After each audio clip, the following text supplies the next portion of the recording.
It's trade deadline day, special broadcast of Habnormals. Talking Habs Media's Trade Center starts now. Swagger down the street with your red lips and funky beat. You better hold your head up to the sky. I'm gonna roll with you till the day I die. Hey everybody, it's I forgot what it is. It is the trade day, trade deadline day. That's what it is. Brain fart. Start the show. Not very good. So I'm your host Rick. I'm here with Eric. Eric is from the Flyer Gonna Flyer Up podcast on Don't Puck with Media, which is, you see that written under there. We are here to just to go over whatever deals have been made. And there's a lot of things happening today, right? There's a lot of speculation on guys like for you, Risto and Lawton.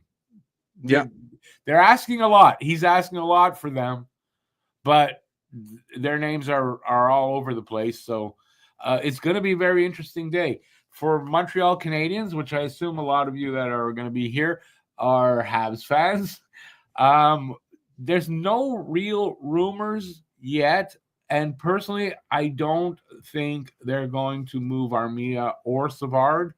I don't think any offers that come in will be good enough for it to make sense to move them. Their value to the team going forward is probably more than what they're probably going to get offered for these guys. So I don't expect that for Montreal. What I do expect is that GM Kent Hughes is going to be very active on the phones trying to find a second line center.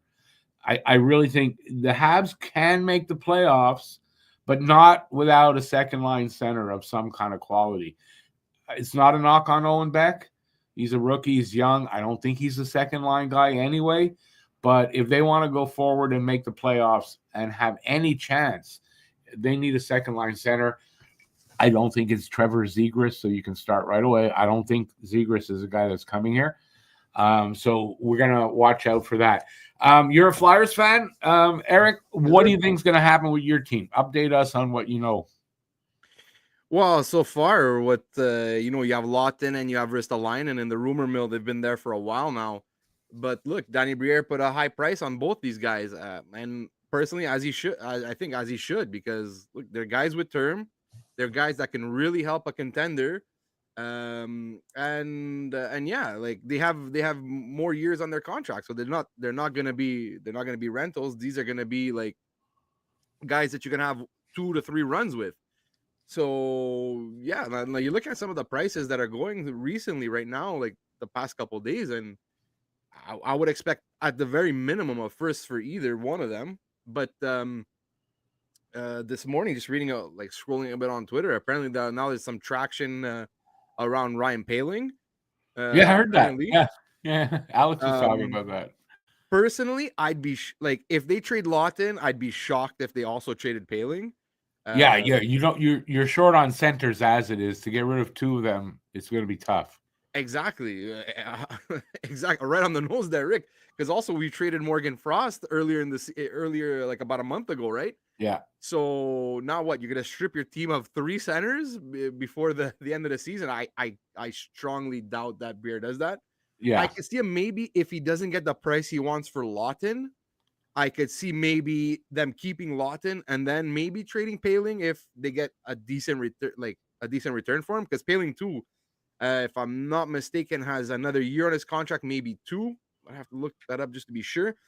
But you're not getting a first for Poehling. A lot of noise right now around the Flyers, and we'll see what happens. Like this is crazy season, so we'll see. Yeah, 1 more year. Sorry, Poehling 1 more year, 1.9 million. So we'll see. Yeah, but okay. So the return, if you trade Poehling, it's not a huge return you're getting from Poehling.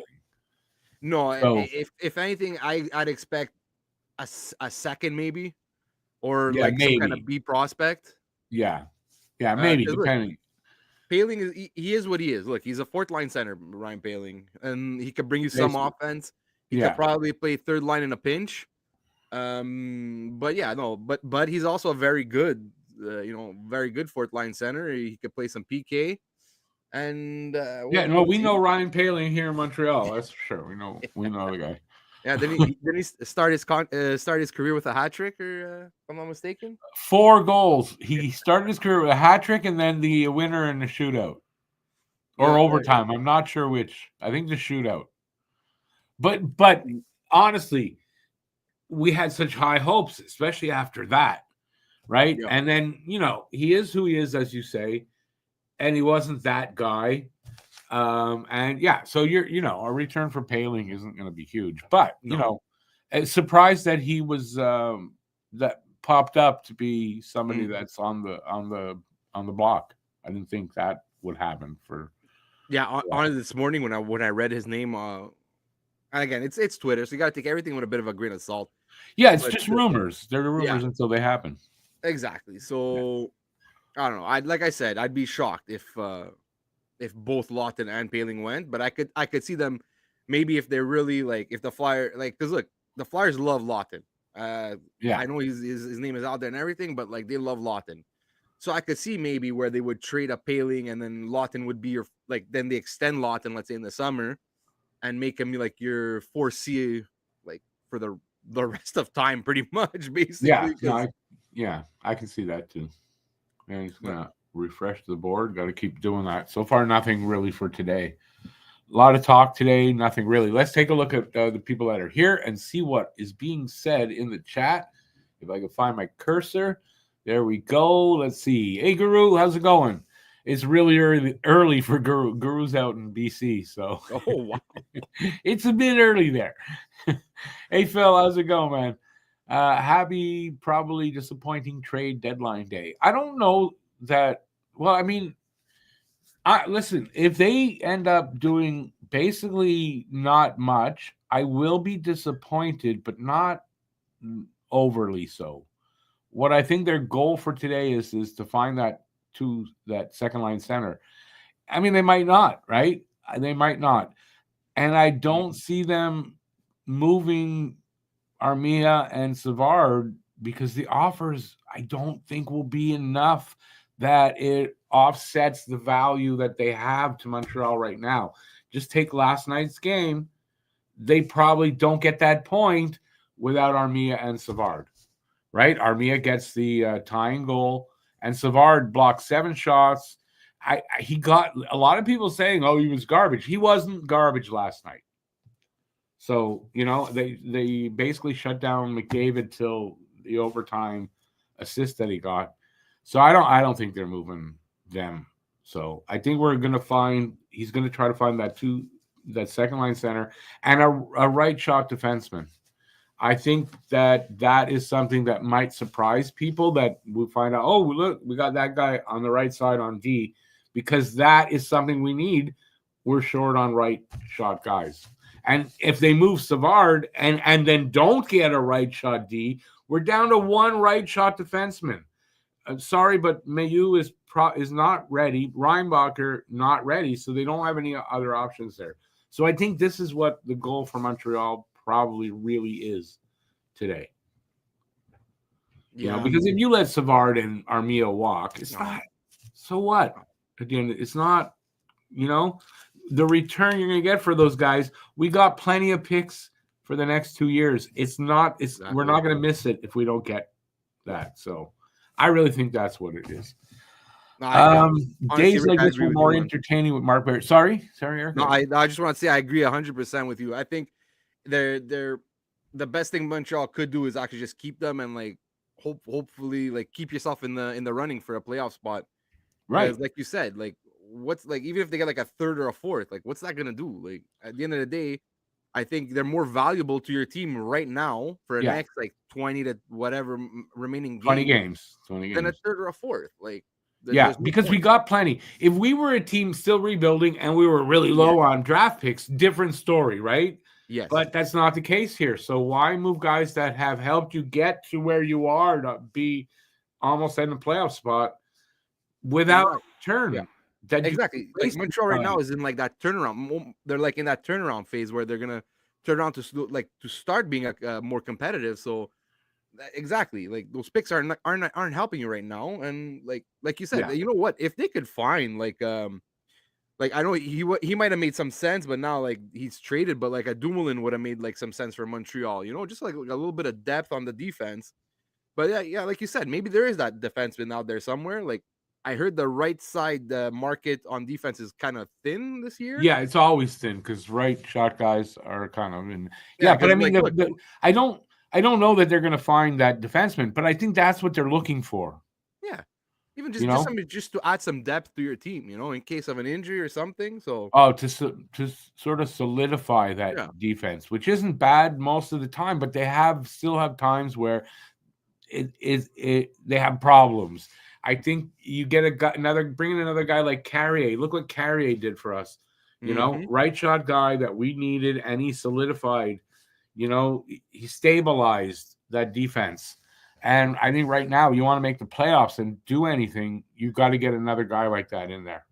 Well, you know what, Rick? The Flyers have a right shot defenseman available if Yeah, I don't think Ken Hughes is willing to pay the price. The thing is, you're talking about a guy that makes a lot of money. I don't think Yeah. that's what they're looking for. I think they're looking for more of a Carrier type, But maybe there's a deal there, right? You guys retain a little bit on Risto, but I don't think Montreal is going to give you back what he's asking for Risto for.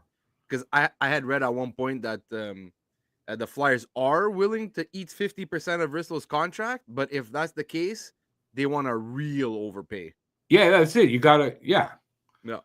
So I don't think Montreal's going to do that. No. All right, let's go. These days we're more entertaining with Marc Bergevin. Yes, this is true. But you know what? The results of what Ken Hughes has been doing so far and what he's going to do today, I think, far outweigh whatever Bergevin did. Brett Kulak in a third round for Lane Hudson. Yes, you've been banned from this channel. That ain't happening. Fair trade. Fair value there, Rick. Yeah, that's not happening ever. Lane Hudson losing the Calder to a center with similar point totals will be sad. It will relegate those kind of awards to all-star status for me. See, this is where I know a lot of people are saying this. Eric, what's your thought on that? With Celebrini, I mean, you've got a dog in this fight because of Michkov, right? So you got Michkov and Celebrini just behind Hudson by a few points. If that kind of structure ends up at the end of the season, where Hudson is 5, 6, whatever points ahead of those guys, who do you think should get the Calder? This one's really tough because I've actually been meaning to try and look at the stats because also if you look at like points per 60, right? Because I think out of like all the big three, let's call them the like Celebrini, Hudson, and Michkov, like Celebrini plays. He's San Jose's number one center, so he's playing 25 minutes a game already at this age of his career. Lane Hudson, he's what, like second or first pair on the Canadians? Like I think given night. He's first or second pair depending on the night, and he's averaging like 22 minutes and something a night. Exactly. So what I think hurts Michkov in this scenario is like Michkov plays like on average of like 14 to 15. Like it depends. Like honestly, it depends how Torts is feeling that night. Like, I think that's pretty much what it is. Does that hurt him though? Does that hurt him if he's playing a little less time, but he's still, the points are there? But that's what I'm saying. That's why I wanted to look up. I haven't gotten around to it yet, but I wanted to look up points per 60 between with Celebrini and Hudson and Michkov. But whatever. At the end of the day, look, it's what the amount of points that Hudson is putting up as a rookie defenseman is very impressive. I think what hurts Hudson is his plus minus. So I think that's gonna really hurt his chances a little bit in the Calder race. And look, like I said, Celebrini's playing first line minutes, and I think that's what helps Celebrini in general. Is like he's pretty much leading that team. So that's why I personally think Celebrini will probably end up with the Calder unless like he goes like super cold at any point. But I don't know. Like you can't. Again, this is a really tight year for Calder. Yeah, for the Calder. Yeah, because we didn't even mention Dustin Wolf because look what he's doing in Calgary. Yeah, I still, as a goalie, I don't think he's going to win it. Here's how I look at it. I think for Michkov being playing less minutes gets him there. if he's behind Hudson. Celebrini, his thing, he's played like 10 less games. Yeah. That's a big thing. So you got to take that into account. But Yeah. for Hudson, being a defenseman, just staying ahead of them points wise, plus all the other things that he's accomplishing right now. It's not like, oh, he puts up points. He's good everywhere on the ice. There's a lot to his game. If he stays ahead of them with points, he should win the Calder. Oh, I think, I think he's got a very good chance, definitely. Because I think everything he does matches the other two guys. They all do whatever. They all have their things. Hudson, I think, matches. So as a defenseman, being ahead of the forwards, I think he should get the Calder because he matches up everywhere else. So, but we don't vote on it. So who the fuck knows? You right? know where my vote would go, Rick. So well, I know, but okay, but yeah, and that's understandable, right? I wouldn't expect you. Although, listen, if I felt Michkov was better, I would vote for Michkov. You got to be honest about that, right? Oh yeah, no. But that's me, and I don't, But that's the point I'm making about the people that vote. We don't have a vote. We don't know how they're looking at it. But from what I'm hearing, my point about him being ahead of the forwards in points, it makes a difference. From what I understand, these forwards need to be about at least 5, but probably 10 points ahead of Hudson to take the Calder from him. If he's ahead of them, that's huge. Yeah. That's what I think. But that's it. But like I said, I think the one major factor that what's going to come into it is points per 60. Because yeah, you could have like a lot more points, but like you said, like Lane Hudson, Celebrini played like 10 less games, and then you have like I said, Michkov only his ice time. I think he averages like 14. So I think that's where like a lot of the voters are going to take that into account. I think so. I think these are the key points for these guys that you got to really have to consider because they all have the other things. They're all doing great things. They're all, you can't say, well, he's lucky because he's being set, Exactly. It's not the case here. These are all 3 guys, and you include Wolf, that are having a hell of a season for a rookie. I mean, they're just amazing. So, yeah. It's going to be interesting. That's why every night, man, I'm hoping Hudson's putting up points. I want him to have the Calder, but I'm sure he has to be ahead of them in points. We'll see. It's going to be an interesting race till the end. That's for sure. Oh yeah, definitely. That and along with how tight the races are in both conferences, this has actually been quite an exciting season for that. For all this. All right, let's get back to these guys here. Probably I'm sure, probably have tons of comments that we're behind. Let's see what we can do.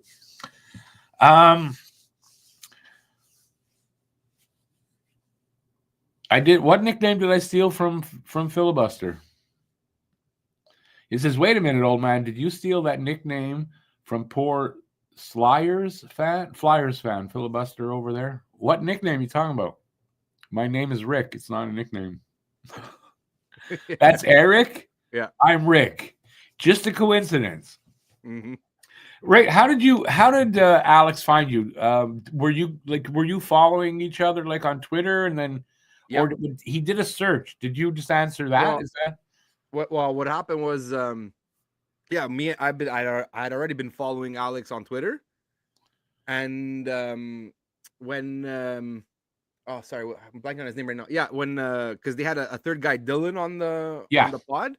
Yeah. So when he left, when I heard that he left, I'm like, oh, you know what? Like, let me just throw him a DM and see what happens. Like, I'll see if I could, because I've actually I wanted to start my own podcast like 2 years ago or something like that, but then a lot of family stuff started happening with work and family and everything. Stuff got in the way, so I never got around to doing it. So then when I saw. Let's say when I saw that Dylan left, so I sent a message to Alex. I go, you know what, like, buddy, if you don't mind, I'd like to try and see, give myself a shot in this podcast thing, and that's it. So he gave me an opportunity. And he's like, okay, he gave me and I think a couple of the guys, we all tried, and I ended up sticking. So I'm really grateful. I'm happy to have another Montrealer and Canadian on board with the whole group. So that's it, right? We're the two lone Canadians. So yeah. We got to start evening it out there, Rick. There's Yeah, too many that's why Americans. if you notice in the corner what it says up there, elbows up, my friend. We stick together. That's right. But that's enough for politics. Renegade Man. I wonder if Savard will be traded. I think I covered that. Damn that Gajovic from Florida fought two Blue Jackets in the same period last night, including arguably the top guy in the NHL, Mathieu Olivier. And I honestly never heard. I might have heard that kid's name, but I don't know who he is. Gajovic. Am I pronouncing it right? I have no clue. Hey Joe, Joe, you got to go to bed soon, Joe. Joe's in Australia. It's 2:07. Oh wow. Yeah. Actually, I'd be up at 2 a.m, but yeah, Joe's gonna go to this. That's weird. It's so weird. Joe's a regular. She's all, but the time differences and stuff. It's so weird. So weird. She's not going to bed. She's watching Trade Center all day. Yeah, there you go. And as Phil says, that's dedication. That is dedication. Yeah. All right, BLS. If Marchand gets traded, from what I'm hearing, they want to trade Marchand. That's what it sounds like. Yeah. Yeah, it's from what I'm reading, it sounds like that they want to trade Marchand. I would love to see him come to either Edmonton. It would be go to Edmonton, BL, or Winnipeg, then sign with a Canadian team this summer as a free agent. Ottawa, maybe. Interesting, yeah. I'd be very happy if he goes out west as far as he can go, and we see him twice a year. That's it. Oh man, you know what? If the Stars don't end up with Rantanen, maybe that's a little fit there. But Rantanen's a winger. I mean, Marchand's a center. I guess he could play wing. Marchand's a winger. Marchand, I thought he's a center. Oh no, you're right. He's a winger. Okay. Yeah, just a brain fart. I guess. Yeah. But they're gonna make sure whether they can sign Rantanen or not before. Like that'll be a late in the day kind of a. That's it. I could see like at 2:30 or something like that. Like Marchand, like whoever. When they get close to that, Rantanen or. Yeah, when they get close with Rantanen, it's like, we can't sign him. We got to make another move, like round 2, right? Yeah. Because they'll start working on something. Who even has the money to do it? That's also a big question too. Well, how do you feel about Marchand? Would you'd be okay with him on your team? Oh yeah, 100%. I would take Marchand on my team any day. Not me. As a rental, like not like long term, because he's 36 now. Yeah, he's getting old. And it's funny because in the last couple of years, doing this, I guess I read a lot more of the writers and the insiders, and I mean everybody says Marchand's he's a great guy off the ice, and it does seem like it, and I kind of like the guy off the ice, but man, I hate the player. I get where you're coming from, especially because with the Canadians and Boston rivalry. Yeah, but I don't know. I was always, I wouldn't say I'm a Marchand fan. I was never like, but like even like from the World Juniors, there I've always been like kind of always liked them. So it's good to see that he actually, because when he got drafted and everything, he was not expected to be what he is now, or what he became, I should say. So, yeah. Good player. Good talented player, but I mean, Marchand. No, we hate Marchand here in Montreal. But well, I'd rather see him just go elsewhere. But you're right. He's 36. I don't know how long he's still like. He's got 2 more seasons probably in him. Yeah. Well, yeah, definitely. And injuries are starting to catch up to him. Right. He has slowed down a bit. His play has definitely slowed down. His production slowed down. Yeah. Like you can even tell, like even at the 4 Nations, like he's a really good player in his own right. But like when you put him on a team with a bunch of superstars, you could tell like where the difference is starting to. But that's normal for when a team like that where you got an all-star team like that. But but he's definitely on. I mean. You can just by his age, but he's on the downswing of production for his career. Yeah. Anyway, it'd be interesting to see where he goes, and it'll be weird to see Marchand in another uniform. Yeah, that's gonna be a weird one. It's going to be weird. I mean, I hate the guy and I haven't seen him go, but I don't know. Brad Marchand, he's a Boston Bruin.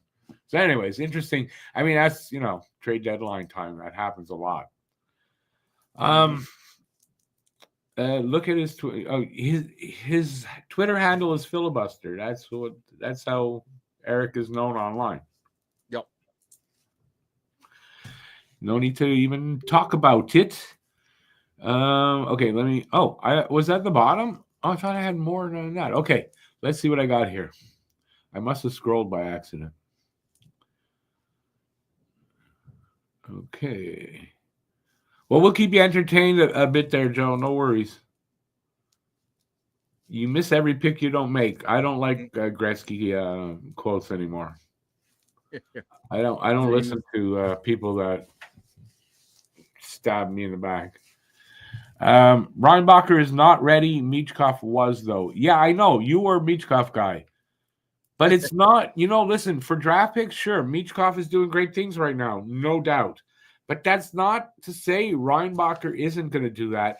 And what if we get to the playoffs, couple of years, we're contenders, and that guy's the biggest piece on defense with Hudson.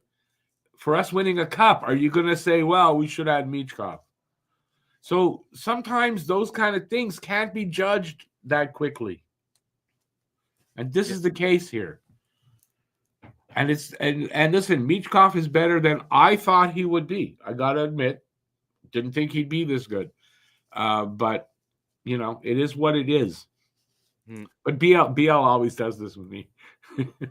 But plus also the fact that you guys got Demidov the year after. So I think that doesn't count. Apparently that doesn't count. But at least now you got that skilled Russian and you got like the big right-handed defenseman, And we got the better of the two skilled Russians. Well, we'll see about that. But I also really like Demidov, so yeah.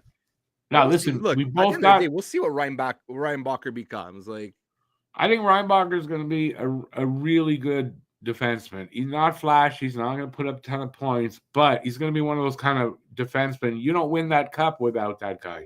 Yeah, and look, if you could put that guy on Hudson's right side for like the next 10 years, like, right, that's kind of the plan, I think. Yeah, so and he could do all the heavy lifting while like Hudson just does all the playmaking. So, hey, listen, you know what? Reinbacher's not a bad playmaker. So you got those two guys. You're gonna put up some points, man. Oh, sure.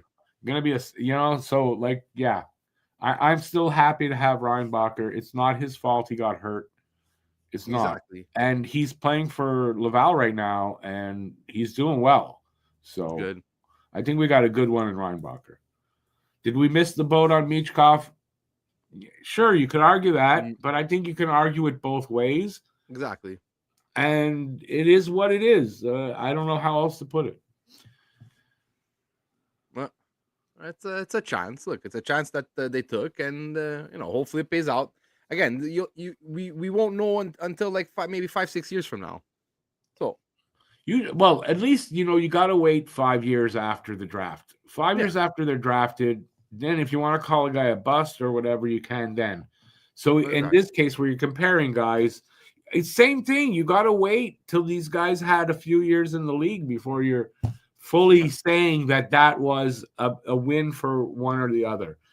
This is how I see it.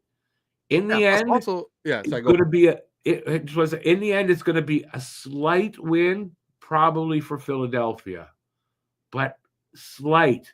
So I don't think it's to me it's even.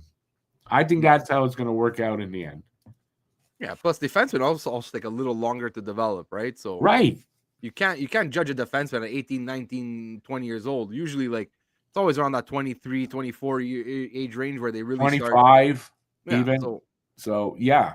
So, but I think in the end, in the long run, it's as good as it comes out even.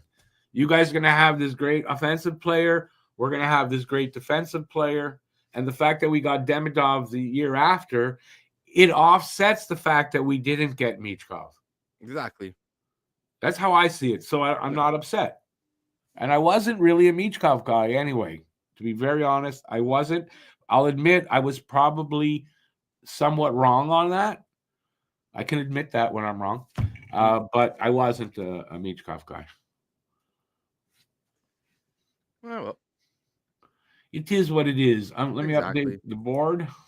There's nothing happening today. Isn't that weird? Yesterday, shit, there was stuff happening all through the day.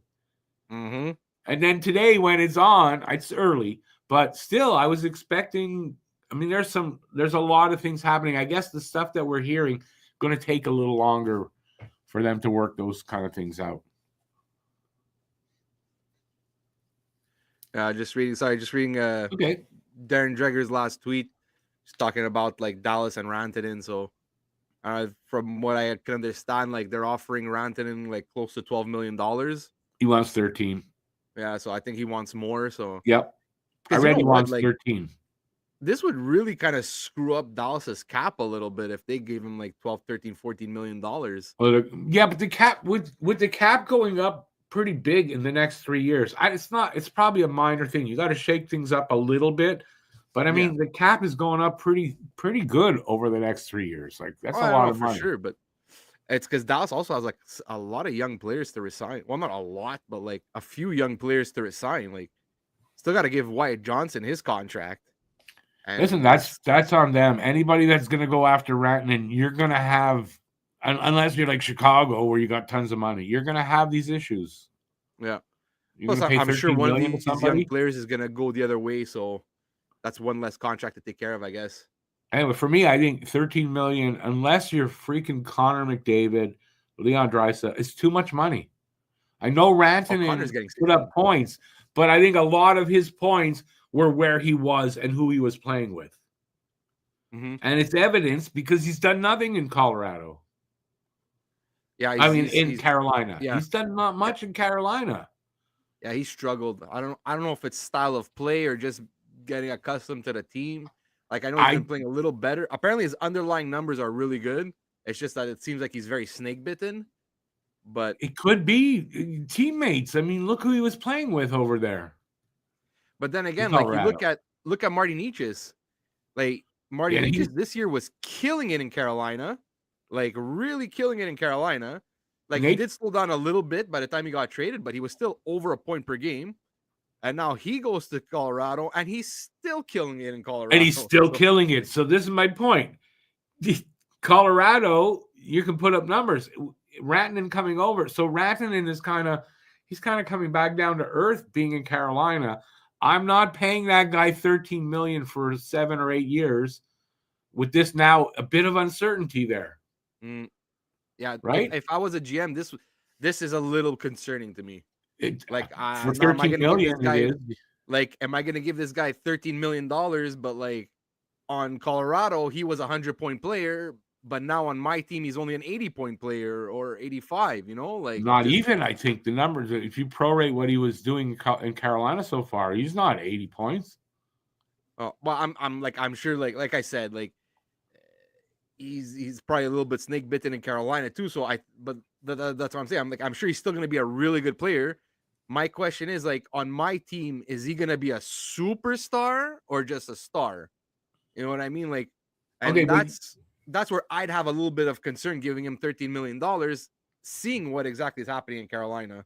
My concern for the $13 million is a little different. I'm makar that the guy that I got is not what you think, and his numbers are blown up by playing with McKinnon and Makar. And what I'm getting for $13 million is a 60 to 70 point guy. And I don't want to take the chances. That's for $13 million for 7 or 8 years. I wouldn't do it. I honestly, like, another thing, I'm concerned about the character of a guy that is struggling like this because of a trade that I'm going to give $13 million to. I'd be concerned about that. Yeah, I get that. I'm saying, but then again, like, maybe because I don't know, all the stuff that came out there where he was like caught by surprise, and look, they were on a road trip when he got traded, and I think like only now they've had their first homestand since he's been with Carolina. I don't have a violin. that too. I'm sure it plays a part. Yeah, I know, but like I'm I'm adjusting sorry. to He's a a new professional system and athlete. How do you not know this is part of the lifestyle and this might happen? I know it's not easy. I'm not making light of that. mm, But if that is throwing you off so much, again, I'm fucking concerned if I'm going to pay you 13 million. oh, for sure, for sure. Yeah. But like, you know what? Sometimes it's like you think you know what it's gonna be, and then when it finally happens, it's like, holy shit, this is like a whole Yeah. different, Yeah. So So you pull up your bootstraps, as they yeah, like say. You hitch up your pants and you man the fuck up and you get used to it over time. That's how it is. And hockey players, they played on many different teams over their life to get there. yeah, So you just go back on that and you got to adjust. I mean, sure, it's not easy, but man, you're asking for 13 goddamn $million. yeah. Man the fuck up. That's how I see it. Yeah, What do you well, guys think out there? Because are we boring you? This is a good conversation. I don't get to talk to Eric like this that much. And I'm no, discovering I like talking to Eric. yeah, this But I is mean, he's a fun. Montrealer and a Canadian. So, of course, Yeah, yeah. it's Everyone not a knows. knock on the Boston boys. It's not. But Yeah. it's different. It is different. It is different talking to someone who, got the same kind of background, upbringing. In these struggling times of ours. Oh, yeah. Let's see what the boys are saying now. I wanted Leonard, not Michkov. That was right. I wanted Ginla, not Demidov. So, in other words, when Rick says he wants a guy, look at other guys. But listen, I wasn't far off on Ginla. He went next after Demidov. And we did find out Ginla was their target. So not too bad because they didn't think Demidov would follow them. So I was close. No, Close only counts in horseshoes and hand grenades. So no, I take Demidov over Ginla every day. Like, I'm sorry. That's not. yeah, okay. I admit I was wrong on that, but I adjusted really quick. Like, look, I'm fluid in my opinions. I don't think that's a weakness. It means that I listen and then rejudge and reassess and come up with a new opinion with new information. I think, to me, that makes sense. So, yeah, I was wrong on Demidov. And that's another thing. I'm not going to be stubborn and go, I was right. No, I was wrong on Demidov. And I'm very happy to have him here, And listen, I don't think I was too wrong on Line A, unfortunately. When I originally didn't really want him to come over, was happy he's here. But, I mean, look what we're seeing. There's something wrong there. Now, we're not here to talk about Line A, but for another conversation. But yeah, have you got any opinions on that? It's like you probably don't follow it at all, but I mean, Line A's kind of fallen off. Like something's wrong there. Well, look, Patrick. The thing with Patrick Laine, his whole career was like the guy's just a shooter. Like he doesn't bring much else to your team other than like the guy can score. And that's exactly what's going on right now. Is unfortunately he seems like a really one-trick pony, which I did not think that of him at all. Yeah, it's a little surprising to me. So. And a little disappointing. I'm not giving up on him, and I don't hate the guy by any means. But I'm a little shocked to see that. He's one of those guys. If you could stash him on your third line, give him limited minutes 5-on-5, but he's on your power play 1 as your trigger man. Yeah, like it's not terrible. No, but the thing is, I think look for $8.7 million though. Exactly that the contract is the issue, but like. Montreal's just in one of those positions where, like, right now, that doesn't really matter much. It doesn't. And by the time, like, Montreal's going to have to start paying out money, like, to bring in, like, either free agents or re-sign guys, that contract's going to be over. So it is. It's going to be over, and they won't re-sign him for the same kind of money. And listen, I was really high on Line A, but I did say you can't re-sign him yet. You got to wait and see and go into next year. Like, it's not even an off-season signing. You sign him during the year if that performance, like if he comes around with the new coaching, because he's getting different coaching now. You got to see a little more from Line A. Yeah, But again, like I said, 5-on-5, you don't expect much from the guy. But power plays is where he's gonna make his bread and butter. Yeah. But hey, look, it wasn't a bad risk. Look, Montreal got a pick to take him on anyway. So Yeah, we gave up nothing for him. And no, it's an absolute, and we have the money, so it's not a problem. yeah. It's just I'm a little disappointed there. Although we're not really here to talk about that, but BS and Rick actually talking to guys other than those Americans who don't know shit about hockey. And you're saying to me that I'm just now, instead of being a Bergevin guy and just whatever for him, I'm doing now we can't use. Okay. Matt did want to give him, but see, when he did mention that, I said, no, you got to wait. You got to wait. So at least I wasn't wrong there. And 8.7 million, I don't think Patrick Laine's play, since he's here, justifies 8.7 million. Nope. So I think if they resign him, it's less money. Oh, yeah. And shorter term. It'll be a short-term thing for less money to help him prove himself. Hey, we got a celebrity here. Hockey Junkie. How's it going, Junkie? I hope all is well. All is well. Hoping the same for you, buddy. Hoping the same. Just checking in to see if you think the Habs will be active today or you think it'll be a slow day. I was talking about that earlier. I think that they are looking for a second-line center and possibly a right-shot defenseman. I don't think the offers coming in for Savard or for Devo or for, who's the other one? Armia. Are going to be good enough to offset the value that they actually have for the team right now going forward. So I think, slow day that way. I don't think teams are going to go, well, let's wow them to get Armia. You can get guys like Armia. He is a premier, penalty killer. But, I mean, I don't think you're going to overpay like crazy to get him. And then if you don't do that, we have draft picks and shit. What do we need more of those kind of draft picks for those guys? So I think they have more value. Let them walk in the offseason. It's not going to hurt. But I think they're going to be active behind the scenes trying to get a 2C. And from what I'm hearing, a right shot defenseman. So it could go either way. If they find those guys, it's going to be a big day. If they don't, I don't think they do much. I hope that answered it for you, Junkie. If you want to put in there, what do you think is going to happen? I agree with you there, Rick. Like we said before, the picks that they would get for either or won't be as valuable as what those players can do for you in the stretch run to the playoffs. So, because it's clear they don't sign Evans without thinking, well, maybe we can make the playoffs.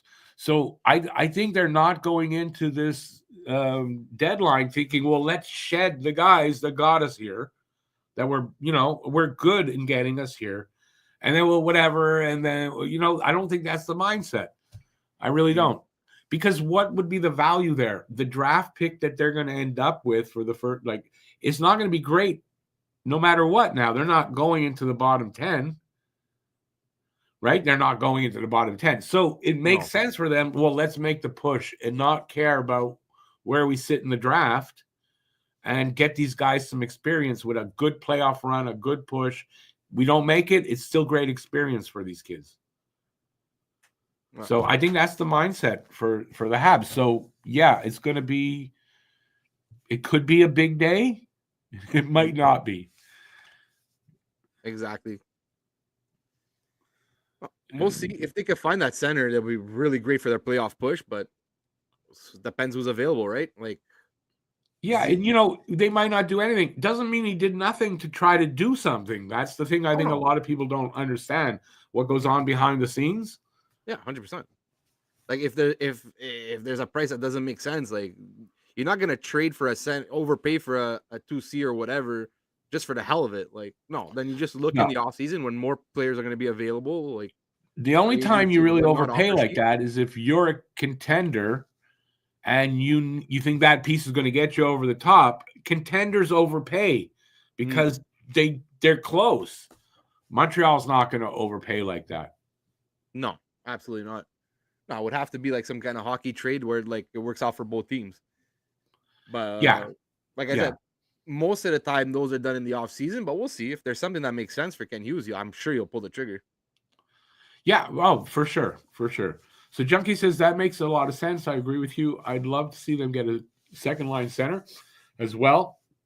That is the team's biggest need. It is, because right now they get the right guy and they can make the playoffs. Don't Phil talking about Monahan. It's like crying over spilt milk. Why?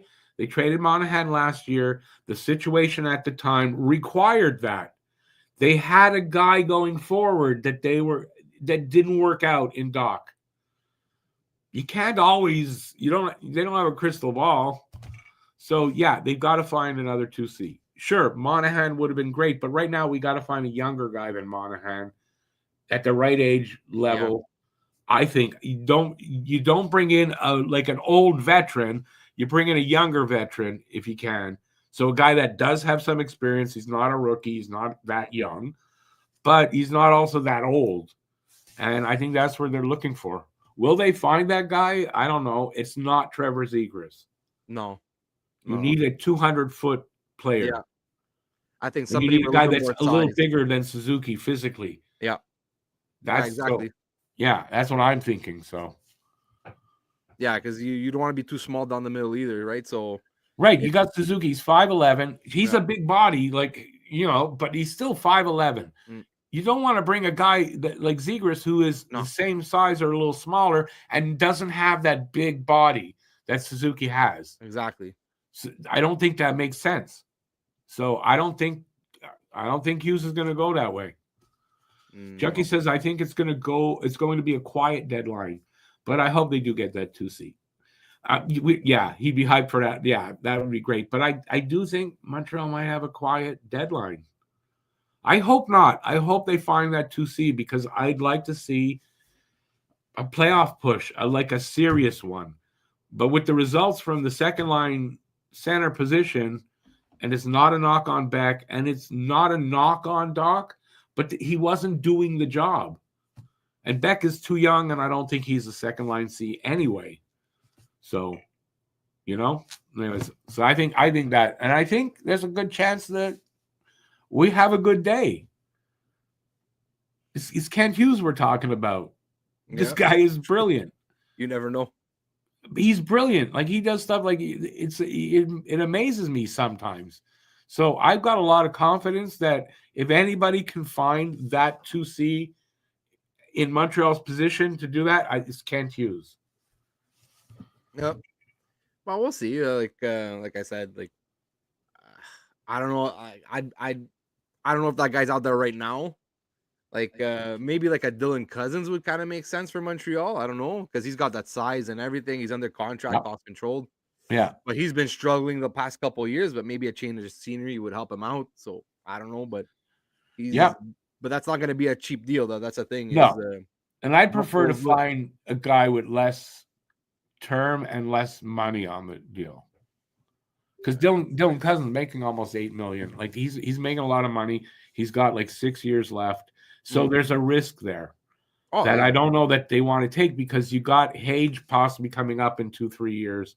You want to bring in a guy that you're only committed, in my opinion, you're only committed short term right now for him. He comes in, he's got 1, 2, maybe 3 years left on a deal. I wouldn't want a guy, honestly, I don't think I want a guy with 6 years term that has a risk there. True.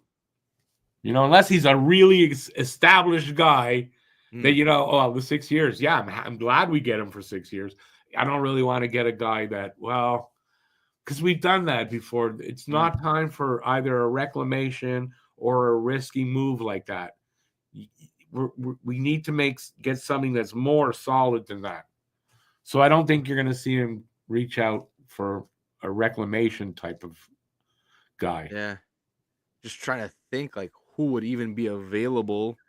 Yeah, I can't either. I can't either. But how many times do GMs they make move and you go, oh, I wouldn't have thought of that. But they do. They know every player, and as a former agent, This guy Hughes knows every player that's coming in, that's going out, and that's here. So he'll find somebody if he can. I have confidence. I'm not like 100% we're gonna get that 2C, but I'm leaning on like that 65% chance that we're gonna get that guy today. Well, we'll see. We'll see what happens. In there, O'Doyle. I think a Habs player will win the Calder 3 years in a row. Hudson, Demidov, and Fowler. I think we got a shot for it with those guys, yeah. But I mean, I can off the top of my head, there's going to be other players that are going to be good for, and so I just don't know who they are, and I can't evaluate that. But I hope you're right. That's what I listen. We haven't had a Calder winner since Dryden, so. Yeah, like, I could see Demidov maybe next year, like definitely be, if he does come. Like I don't remember what his contract situation is. Yeah, he's done. He's done with them. Yeah, that's what I thought. Right, he has one more year. He didn't resign. That's it. He's done after this season. So, but like in 2 years, Fowler, he's the goalie, right? If I'm not mistaken. Yeah. There's gonna be a player drafted not this draft, but next draft by the name of Gavin McKenna. Which he seems like he's not going to spend any more time in any other league other than the NHL. So I would.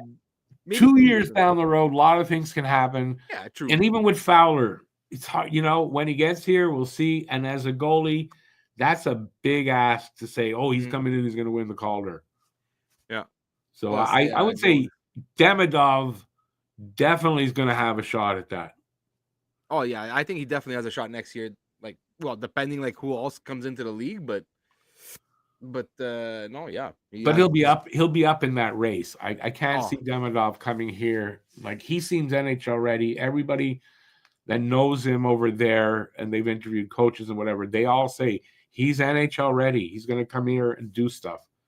I believe that with Demidov. Let me just refresh over here. Still nothing happening. No, it's been being pretty quiet right now. I honestly I think the Rantanen thing is really holding up a lot of stuff because probably Brock Besser's available now. That's what I read last night. Yeah. So I think before Rantanen gets done, Besser's not getting done.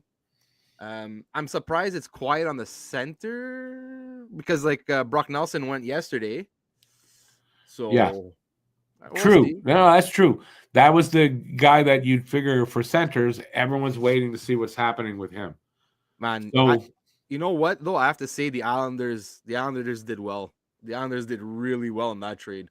Yeah, surprisingly so, actually. Yeah, because everybody thought when it came out what Lou was asking for the players that he has available, everyone go, "No, you're fucking nuts." Well, you know, and he got it for Nelson. Well, you know what? I think I brought this up last time on our last show there, but look at what 2-3 years ago what the Flyers got for Claude Giroux. The Flyers got a first and a high. Well, Tippett was falling a little bit out of favor in Florida at the time, but he was a top 10 pick. Yeah, and look, he's not a top line player right now for the Flyers, but he's a really good second line winger. And he's got speed and he can shoot and everything. And it's so you look at the return there, and now you look at what the Islanders got for Brock Nelson, yesterday, and it makes sense. Like a first and a high-end prospect for the best. But to me, Nelson isn't, and he's not as good as Giroux. I mean, Giroux was a great player. I don't put Nelson up there. So maybe that is Lou got an even better deal, surprisingly. Because that's what my thought was. It's Brock Nelson. You're not going to get that for Brock Nelson. Not all of that. You'll get the first and stuff. But you know what? He was the best center available. And look, Brock Nelson's has been a good player. He scores like crazy against Montreal. I know who Brock Nelson is, but I don't see him like a Claude Giroux. No. Look, I don't see him. Claude Giroux was a great player. Is still a great player. Sorry, I don't want to speak past tense because he still is. But at the end of the day, look, Colorado desperately needed a 2C because Casey Middlestat was not working out. And at the Yeah. end of the day, they didn't have to take anything off their roster. So like now they could even move Casey Middlestat to the wing, which gives them even more depth now. And you're putting Brock Nelson in the 2C spot. Yeah. This makes Colorado like even more dangerous, especially with the Well, moves that they've already made with adding Lindgren and VC, adding even more depth to their team. And an interesting thing to that is I saw somebody put up something on I think it was Blue Sky. I saw it. So somebody got AI to predict the next 4, because I only saw 4 Stanley Cup winners. Colorado's, they predicted this year. You know what? With the Brock Nelson move, I really think they have a real good shot.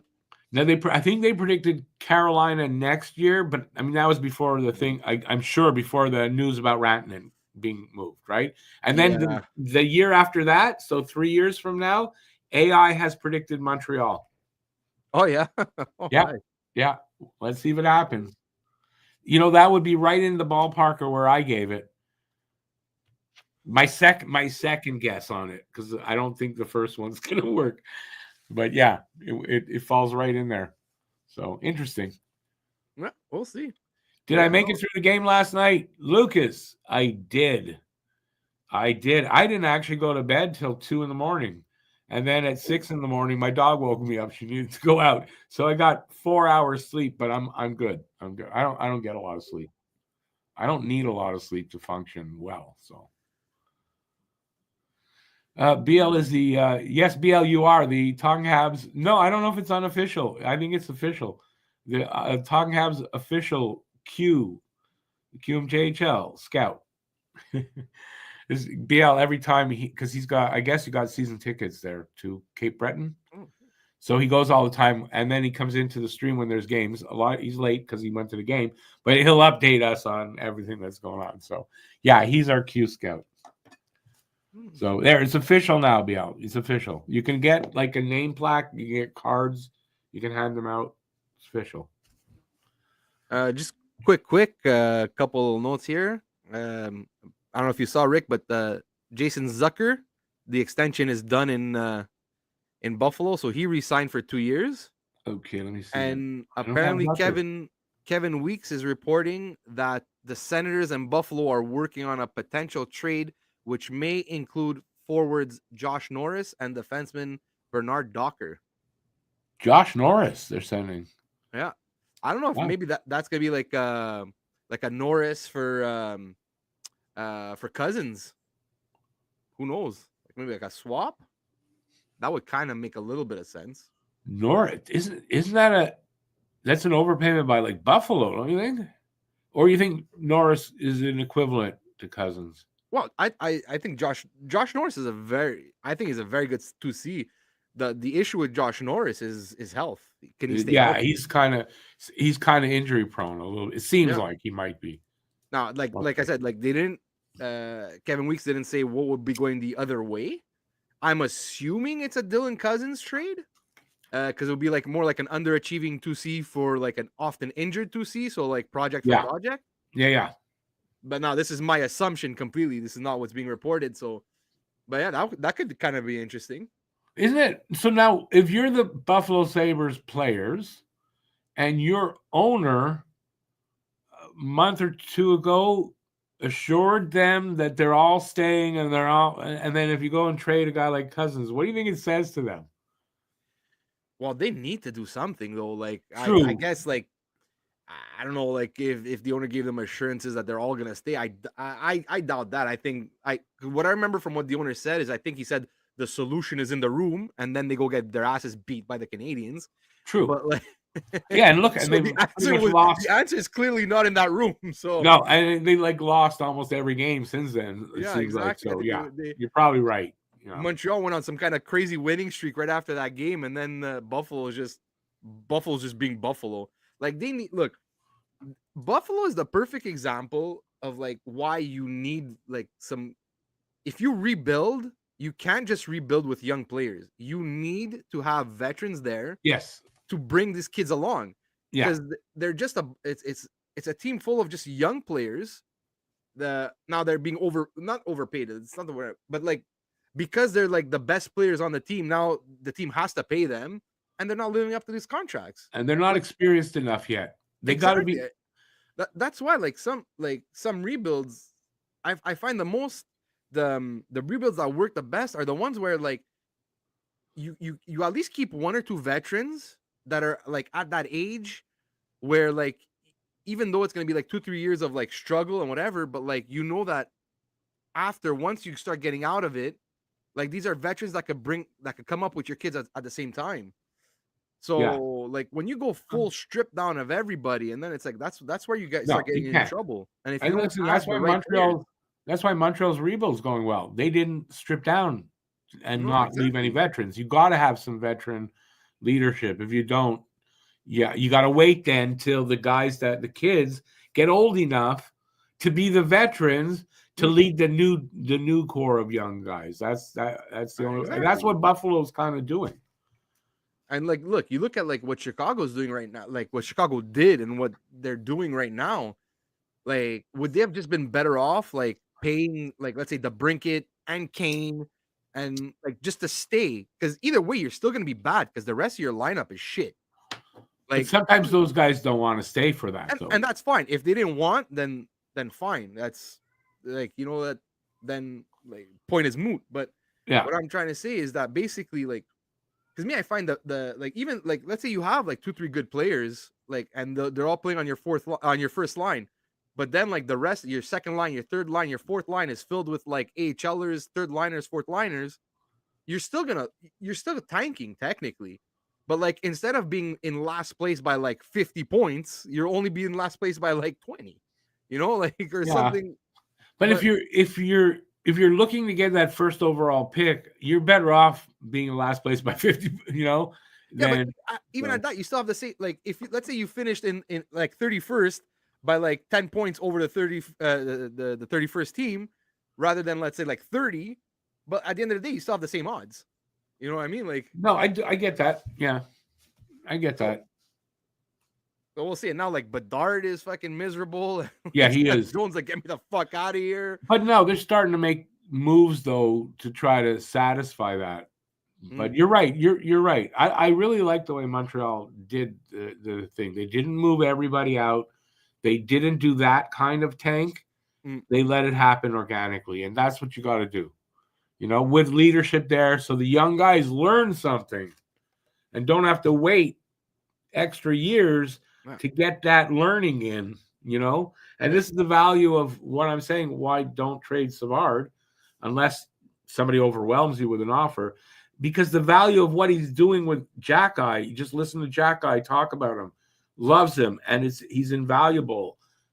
That has value to the team. So you got to do it right, and you need veterans around. All right, let's say a shout out there to Charles. Hey, Charles, how's it in Nassau? He says, great morning all in the live stream. Hit that like button and subscribe. Yes. As I'll put this up again. I try to remember to do this, and I don't do it often enough. And let me go back to the comments. Hey, Matt. Hey, Vogel's in the chat. How's it going, Vogel? What's up, Vogel? Come in and say hi, man. Yeah, he's at work. It's not Lou's first rodeo, but I don't know. I found him questionable stuff that he did. And then he pulled off a good trade. So, yeah. Who the fuck knows? Yeah. No, that was a smart move because we were being very critical of Lou Lamoriello and the Islanders because like even attempting to re-sign these guys because it made no sense for their team. At least now you bring like an A prospect into your organization plus a pick. Yeah, so, they need a minimum. They need a retool or reset there, right? Yeah, so they need to retool the offense because I think like I had said previously on the other pod, I like their goaltending. Like Sorokin is when healthy, he's a top goalie in this league. I really like Noah Dobson. Like Pellick and Pollock are still really good defensemen, in their own right. It's just their offense was old and slow. They needed to revamp that offense. Yeah. So, they drafted Cole Eiserman last year. Now you bring in Richie. You have another first, but I think the first is going to be in 26 anyway. So whatever, we'll see. But they should have a decent first round pick this year. And who knows, like maybe they'll move up in the draft, package some picks. So you know, But they had to we'll do see. something. They had to do something to make changes there because Exactly. Like, he hadn't done that really in a while, kind of, right? yeah, and like ever, Yeah, they've been it's they've been true. throwing, they've been like trading their picks away to like try and make runs and everything, and now I think finally it's coming to, you know, it's coming it's coming to an end. Like, you need to revamp this team. You Yeah, can't do that. yeah, you got to at least do a retool, if not a rebuild. And I don't think they're going to do a rebuild there, but I mean No. they're going to do a good retool. And Callum Ritchie, that's a good young player that they got back there in Callum Ritchie. I remember from the juniors. Um, hey Quinn, how's it going? You've been in Paris, man. Awesome. I've never been to Paris. I've never been to Europe. I'm not a big traveler personally. How about you, Eric? You travel? I like to travel. I try and go on at least one vacation a year, out of the country. But this Yeah, summer I we're don't. planning on going to Italy for 3 weeks. So I don't we'll see. remember the last time I was even in the States. It's been a long time. I don't go anywhere. Well, I'm actually, not a I'm traveler. going. I'm going to Plattsburgh in in 2 weeks for my Why? daughter has a tournament. Oh, okay. Yeah, I was like, Why? oh, Plattsburgh. Yeah, still, Um, I it's a, can't. I can't. I won't go to the States, but I can't. I don't have a passport, so and I'm okay. not getting one. I'm not going to the States. I don't travel. I Because don't I have need a to. lot of family in the States, so I like do too, but I'm I go not going often. there. Went See, to you just see Florida. everybody. Whoop, where Yeah, is it? There. See everybody. See that? elbows up. See that? That's why I ain't going. Um. BL's right about Pagula. That's their big problem in Buffalo for sure. You're in Paris now. Nice. Say hi to Macron for me. Macron. Yeah, I respect that guy. He's a good guy. He's a good guy. Chicago will over Bedard on an 8-year deal. Will overpay Bedard, I think you're saying, on an 8-year deal this summer at $10 million AAV. If he turns it down, then you know where the real the real issues are in the Windy City. You're saying that what? That is Bedard is the issue? Oh. I haven't heard anything like that. So I don't know if that's what you're saying, but I haven't heard anything like that before about Bedard. Yeah, I don't think Bedard is the issue. I think it's just that I think he's just starting to get frustrated. But Joe says, humorous question. Which GM would most likely be in the block call list? I don't get what you mean by what was block the call question? list. Joe says, which GM would most likely be in the blocked call list? In the block, oh, maybe like meaning like a GM that people don't want to work with, like don't want to talk to, or I guess that's what it would be. well, if there's a GM on a block call list, then he shouldn't be the GM. So, Sometimes like you get, GMs, bad ones, like I'm thinking of Mike Milbury or whatever. These guys are traders, so you actually want to hear it because you can yeah, fleece these guys. it's So- like a bit like when Chuck Fletcher was the GM of the Flyers. Like, Right. people were calling him because they knew they were going to win a trade. Like, Yeah. it was Can you make a trade with me, please? it's like, okay, well, like, Yeah, oh, man. that's weird. BL says no. He's saying that he may want out early. Bedard, yeah, that's the rumor out there. Is that Bedard is getting a little tired of what's going on there. But I mean, they're starting to make some moves that'll help Yeah. their young kids that they've been drafting last 2 years. They'll start coming in. It should get better over there. But like, it's Chicago, so you know how I feel about Chicago. Fuck them. well, but like at the same, like I don't want to. I'm trying to figure out a way to put this, but like, look, Bedard got drafted knowing the situation. Like, at the end of the day, like, Chicago drafted you because they were the worst team in the league, Yeah. and just starting their rebuild. Well, every So- first round pick, that's what's happening, right? Pretty much. And this is like, I could understand if this was like Bedard's 4th year on Chicago, and like it's they're still in the same situation, but isn't this is year 2, right? If I'm not mistaken. I This is think the it's year sophomore 2. season? Yeah. Okay, so like, what are you expecting? Yeah, I don't know. It's not gonna be like just because they drafted you, it's gonna be like this massive turnaround.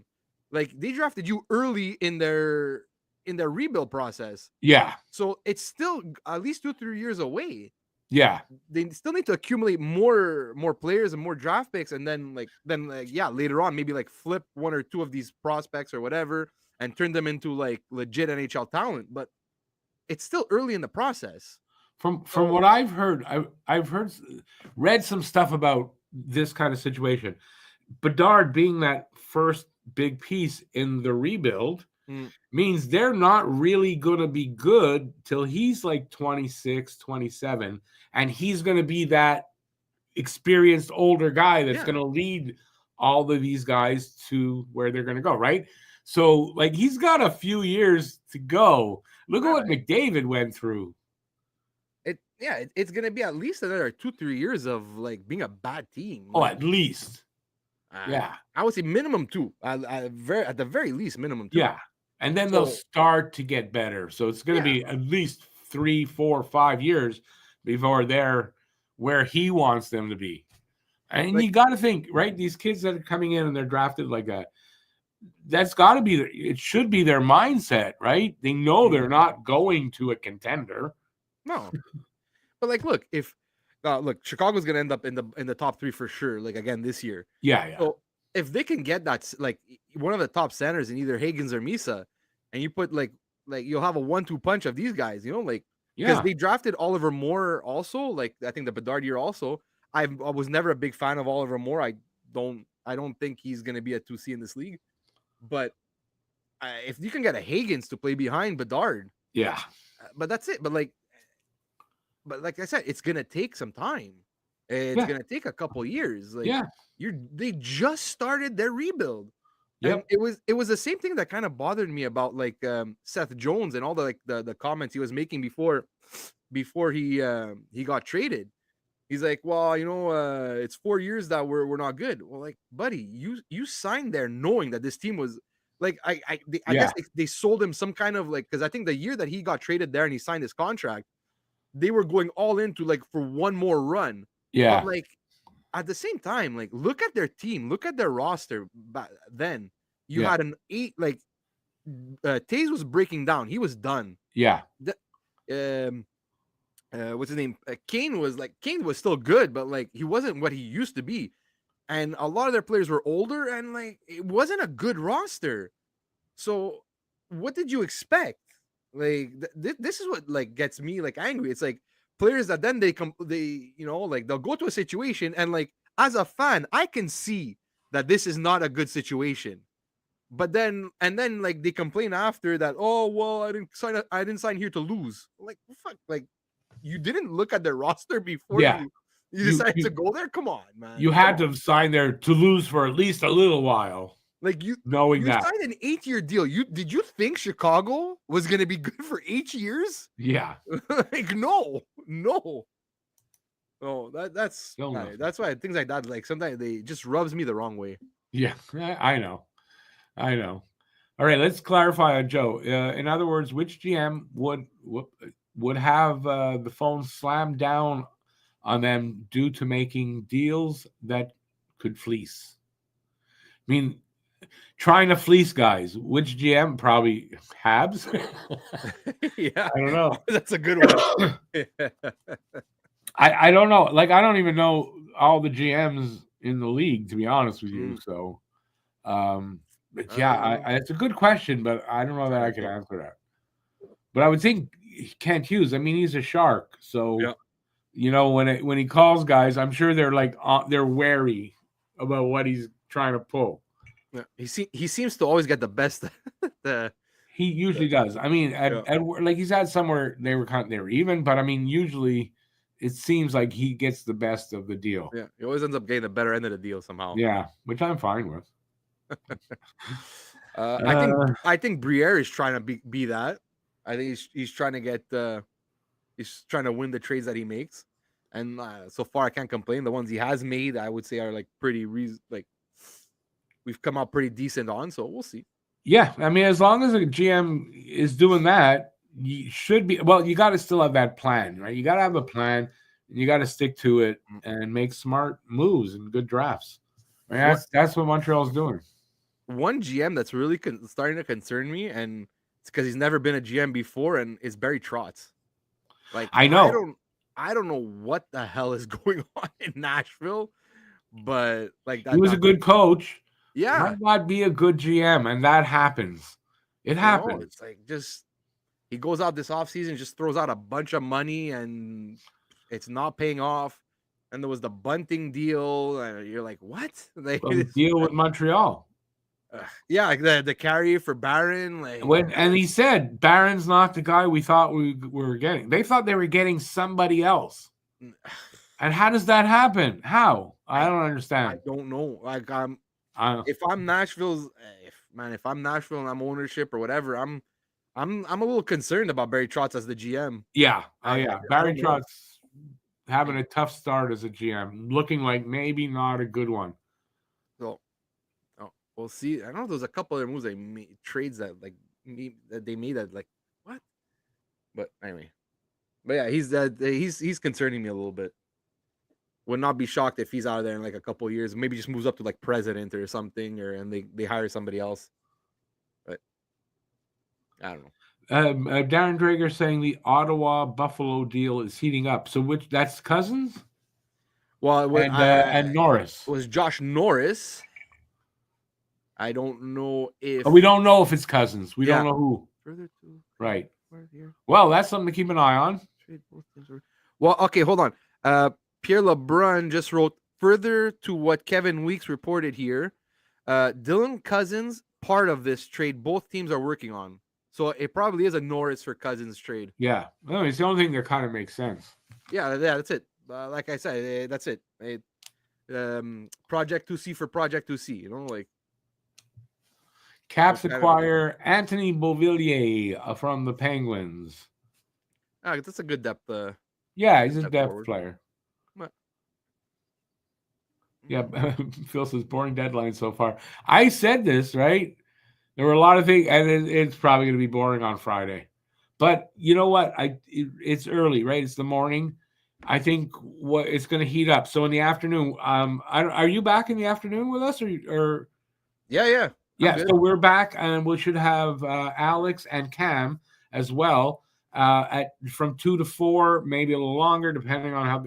That's when I think we'll have some more excitement near the end, where it's like you do the deal now, or you can't do the deal, and things will heat up then. So hopefully, anyway. Otherwise, it's just us talking a lot. I mean, that's what it comes down to. Bedard to the Habs for Armia and a 7th round pick. Yeah, you go propose that there, BL. Okay, apparently it's for a 2nd round pick for Beauvillier. Yeah, okay, well that makes sense for Beauvillier. That's a decent return for Beauvillier. That's actually pretty good. I was expecting more like a 3rd, but yeah, exactly. So I think a 2nd is a good return. Solid, and weird because that's Dubas that got that. So yeah. It's kind of weird. Phil says Armia and a pick. Yeah, like that's going to get the job done. Craig Button is also saying that Buffalo and Ottawa are getting close to a deal. BL says Cousins and Cousins for Bernard Docker with Norris. Now I saw it's on the bottom and I see it. My eyes aren't the best. I thought he wrote cocaine. Oh, I don't know. My mind. Maybe there is a little. It could be the sweetener there. I'm tired. I'm thinking along. What's going to help? That's gonna get it done. A bag of cocaine. Yep, no problem. There we go. Hey, listen. With that, I'd be on the whole day. No problem. But some of these GMs, right? Like they've been up since like last night. I don't know if some of them slept. So yeah, but I mean that's the nature of the business for them, right?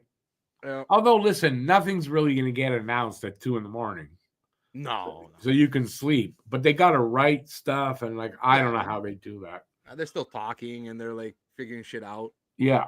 Take a power nap on a chair in your office for like 2 hours, and then get right back at it. For the money they get paid, yeah, I do that, no problem. For what? 1 day a year? That's fine. Yeah. They have a few days like that over the season, but still, for the money they get, yeah, I'm good with that. No problem. We'll do it. Alex and Cam, they will be done watching the late. No, they're not. They're not. Listen, whatever you think of them, they're Americans, but they're not that. They're not. They're proud to be American, sure. From the stream we did, right? I know that was kind of like, I don't think I would have done that, stood up and all. I don't think so, but it's ingrained in them, like we are for Canada, for Canada. But they're good guys, and they are not right wing. The guy that was right wing is gone. There's only one guy that's not here, and I don't have to say the name. There's only one guy from when we started all this that's not here. That's your right winger. And I don't know for a fact with Eric, but I'm pretty sure he's also not right wing. Honestly, I don't give two fucks about politics. so there you go. That's I don't have time to waste in my life to like fucking to go like. Well, I got that sort of shit. Like no, that's I got too much time. That's the problem. I got stuff to do. Yeah, I get it. I gotta say, with the politics and stuff, I'm not gonna start talking. That's what I think is my problem with my writer's block and stuff. Is getting in the way of what I'm doing, unfortunately, and I'm trying to work on that to have it not get in the way. But that is it. I have to admit, it's been a bit of a problem. Phil, I have not heard from Bob in a long time. I don't know. Lucas, I cannot confirm nor deny that. Same with BL. I cannot confirm nor deny that. Confirm nor deny. Unfortunate. It's very unfortunate. And it was his decision, by the way, to leave. Before we told him to. It was his decision. All right. Still no news here. Nope. It's really like I would have thought small deals. Yeah. Right? I'm surprised there's none of those. Yeah, it's like. But you're right. But you said before, it's Rantanen. Yeah. When that happens, it's going to be like a shit ton of them happening. Yeah. Because what they're doing is, I bet you they're setting up deals that. But, I'll get back to you. Like, there's a lot of shit like that. So when Rantanen drops, they're all going to be, okay, we're doing it. Okay, we're doing and then it's easy. They start pumping them out. Yeah, I think that's it. Once one domino falls, I think the floodgates open. So, we'll see. All the deals that you're close on, but we got to wait and see what happens there. Then you close those deals. Exactly. We'll see. I just want to bring something up quick. Yeah. A deal that I saw from last night that was like that actually kind of had me laughing. Not that it's a bad deal or anything, but I don't know if you saw this, Rick, but Jake Wallman went from San Jose to Edmonton for a first, right? Yeah. And if you remember, Detroit traded Wallman with a second round pick just to get rid of him. So San Jose ends up getting a first and a second for Wallman in the end. That's just beautiful. I love that. Oh, I didn't know all that. Yeah. That's Mike Greer over there, right? Yeah. But it was just, but like, because it was in the offseason, right? I think it was in brilliant. I'll get the exact date. June 25th, 2024. Okay. So basically, Detroit trades a second round pick and Wallman to San Jose for future considerations. Oh shit. 8 months later, San Jose trades Jake Wallman to Edmonton for a first round pick. That is nuts. Now there's a question. Now, why? I mean, Stan Bowman over there, so maybe I'm not surprised. But why would they give up a first for him? Well, he's actually having a really good season. It's not. Okay. That they got a first for him that I find funny. It's that in the offseason, Detroit had to, and no one understood that. Yeah, you had to They had to sweeten the deal to get rid of him. Like, I remember when that trade went down, I'm like, why did Detroit just pay to get rid of, like, already you're bad on defense. You just traded away a good young defenseman. That's what I thought of Wallman. I thought he was a good young defenseman. But that's why it made no sense in the offseason because, they still had, like, if you're going to trade a pick to get rid of a defenseman, then like get rid of Jeff Peachy or Ben Sherratt. Like these guys do nothing for you. Yeah, I know. But like they traded a pick to get rid of a good young defenseman, and now San Jose takes advantage and then gets a first for him. Like it's No, so I get it. See, I didn't know for sure how Wallman was doing, but yeah, that's kind of like what Kent Hughes is doing with shit. You look at the stuff that went out, and you look what he got, and it's like it's crazy. So yeah, Mike Greer, who I thought was not going to be a good GM over there, is actually turning out to be a pretty good GM. yeah, honestly, me too. Like Mike Greer at the beginning, I was questioning some of the moves that he made. Yeah, but lately he's been on a roll. Like I it's gotta when say, he gotta give the guy wiped, props. like when he tore the team down. I was like, what the hell? This guy's never. But then you know what? He's done well, and he's good picks, all that kind of stuff. He's done well. So San Jose, I think, will be a good team in a few years. It's going to be a quick rebuild, kind of the way Montreal's rebuild is going, I think. Yeah, it seems like it's it seems like it's gonna go a little quicker there in San Jose. So I really like what they're doing. So we'll see. I wouldn't be surprised if they're gonna be like a legitimate like playoff contender in like a couple years. Maybe not next season, but the season after. I could see them. Oh, I don't know about. You said playoff contender, right? Or cup? Playoff contender. Playoff. Okay, playoff contender. Yeah. Yes. Cup, like Montreal. No. Like Montreal is next year going to be a legit playoff contender, but I mean they're not a contender. No, not a contender for the cup. Yeah. A playoff contender. Yeah, because you got to stipulate that. People hear contender, they don't hear the rest. Yeah. No. Yeah. No. Okay, so just for Montreal, apparently Gouli skating. I don't think it means that he'll be there if we make the playoffs. I don't. The type of injury he has, he ain't back. But it's really good to see that to hear that he's skating. It gives you hope for that for training camp. But if you're thinking Gouli on ice, he's going to be ready for the playoffs, he's not. Even if we go to the cup, I don't think he is. Not the injury he had. And it's a serious one because I remember when it happened in researching it, having surgery shows how serious that injury was. Because a lot of times you don't need surgery, but if you need surgery, it's a serious one. So good that he's skating. Don't get your hopes up, though, for him coming back this season.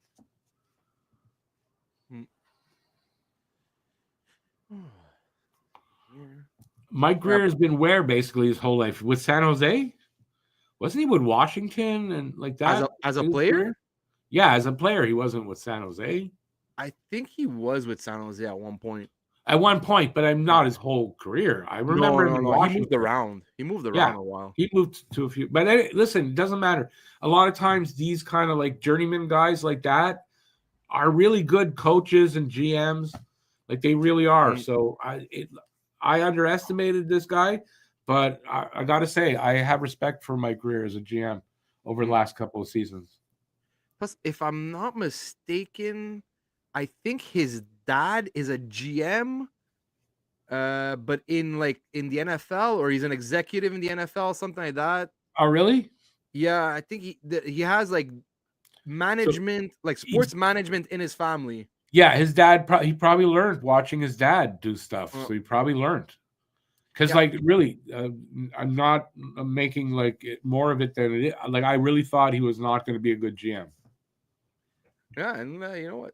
Look, I'm willing to give anybody a chance there. You see, but like I said early on, I thought some of the moves he was making, but I would have to say his last 5-6 trades, whatever. It's been that he's made. Like the Askarov trade was great. This trade here, amazing. No, he's building. Really, he's building a team there, even though they suck right now. But I mean, so what? I mean, Montreal sucked for the last 3 years. This year, they turned a corner. It'll happen with San Jose too. Yeah, look now. They have the goalie of the future. They're set at center, with Celebrini and Will Smith as a 1-2 punch. They got some decent. They have some decent young wingers in Zetterlund and who's the other one? Eklund, I think. I can't remember his name, but they're building they're building something really good there. You can see the foundation of a good team building. BL says the guy you're talking about is his brother. He's the GM of the Miami Dolphins. And I Oh, there you remember go. that when he got hired. I remember hearing that about him. So obviously that family, whatever, they've got good managerial skills. Yeah. And that's what you want in a GM. He doesn't have to be a big name. He doesn't have to be a star player, former star. He just has to be good.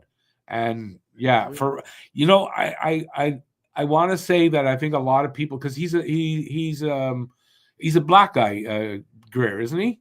Yeah. And I thought at the time, even though it wasn't for me, I thought at the time a lot of the comments about him and all that were a little bit because of that. Mm. And for me, I didn't think he would do a good job, but believe me, I was hoping he would. And it turns out, yeah, they underestimated him. And I think I want to say for me, and I hope that it is the case, but I mean, I was brought up around a lot of racist fucking people. And I want to say that's not the reason I underestimated him, but I do think a lot of people did for that reason.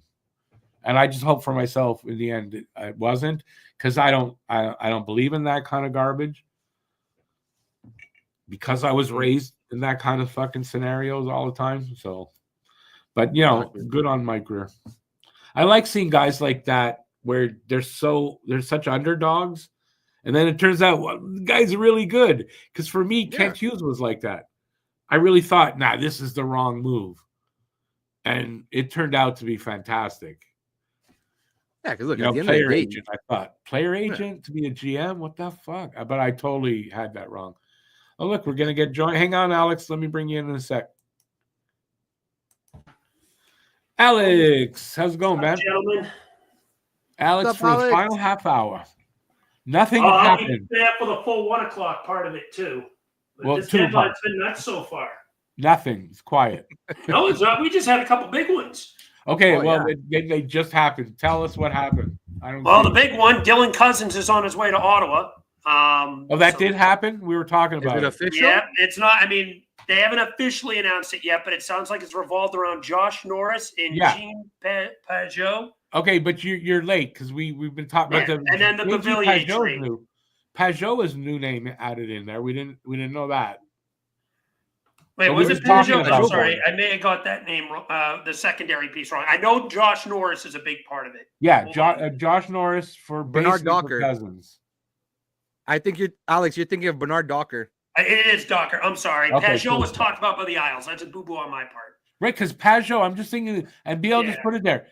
Pajot, he's in the Isles. Yeah, it's Docker. I'm sorry. Mistake on my part. That's it's number a long one. time ago. And then the Anthony Bavillier trade, which happened a couple minutes ago. That we know. Yeah, we touched on. By the way, he was in Ottawa. Like, that's a long time ago, Pajot in Ottawa now. Yeah, that was a pretty part on my part. That was 2020, no? It's got to be 5-6 years. Pajot to the Flyers. Do we have a breaking news alarm on this? I do have one. It's down there. Okay, I'll tell you when to play it. I'm going to be keeping my eyes on. Well, you Twitter can do it. Day. It's down there. It's in the list there. Go to media assets. You'll see it. Oh, okay. You can play it for everybody if you want. Because I want to hammer that horn if it happens. If I see one, I'll smash that horn. I don't care. I've been waiting. I've been waiting, but I don't think Anthony Beauville. For me, it's got to be a. I think Dylan Cousins is worth that, though. That's a big official, trade. we slammed the horn. Oh, I got to say, if it's Dylan Cousins and Norris, that might be the biggest trade so far. No. No, I'd say the Brock Nelson one was bigger, but that's up there. No, okay, but to me, I don't know. To me, because Nelson's old. To me, he is. But did you see the haul they got? Two young guys. I think that's a pretty big trade. Two young, talented guys. It's two guys that have good potential, but are struggling in that current situation. Right. Yeah. When I first looked at it, I actually like the trade better for Buffalo than Ottawa at this moment. I originally thought Ottawa, but then as I kind of processed it a little more, looked a little more into the stats, Norris isn't making quite as much.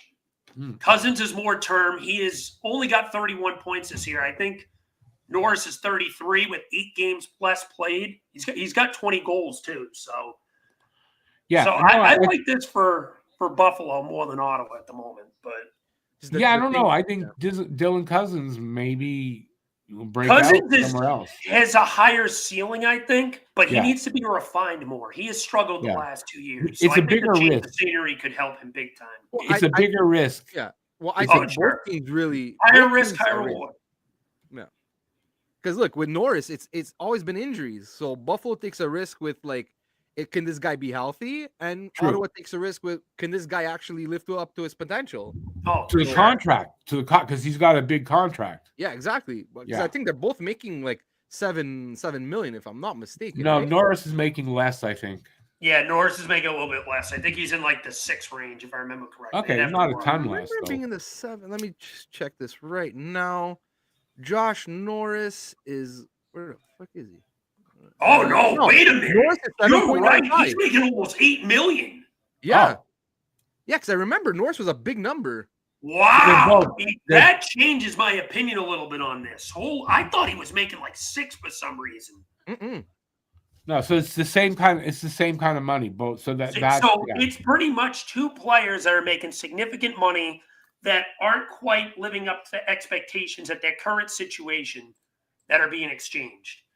Exactly. Yeah. So this is a hockey move, but a risky one for both teams. Yeah. BL Duff, don't you dare play with my emotions like that. What did BL say? Look what he just said his last comment. This just in. Matvey Michkov to San Jose. We ain't laughing about stuff like that right now. Well, listen, BL's a Habs fan, but he's a Michkov guy. He always bugs me about. He's always digging me about Michkov and Reinbacher. He did it earlier, so yeah, he's on your side with Michkov. He's been. Hey, listen, he's been good. Michkov's been good. A Calder finalist this year. I think right now I'm willing to concede at the moment. I'd go Celebrini, Hudson, Michkov in that order, but it's. Greg Button has it the other way: Hudson, Celebrini, Michkov. That's at the moment, but we'll see. Yeah, and as Button's not the only one. I don't remember the name of the guy, but I heard another announcer like that say the same thing. Hudson is far and away the leader, according to these two guys. And this guy. LeBron said the Canadians did kick the tires on Dylan Cousins. What? LeBron did just announce that the Canadians did kick the tires on Dylan Cousins. Yeah, that was a rumor, but it was an accurate one. They were interested. Yeah. But probably, again, they didn't want to pay the price. Look what they got back for Cousins. Montreal wasn't giving that type of a player back. Because basically, you're looking at Cousins for a guy like Caulfield or something like that.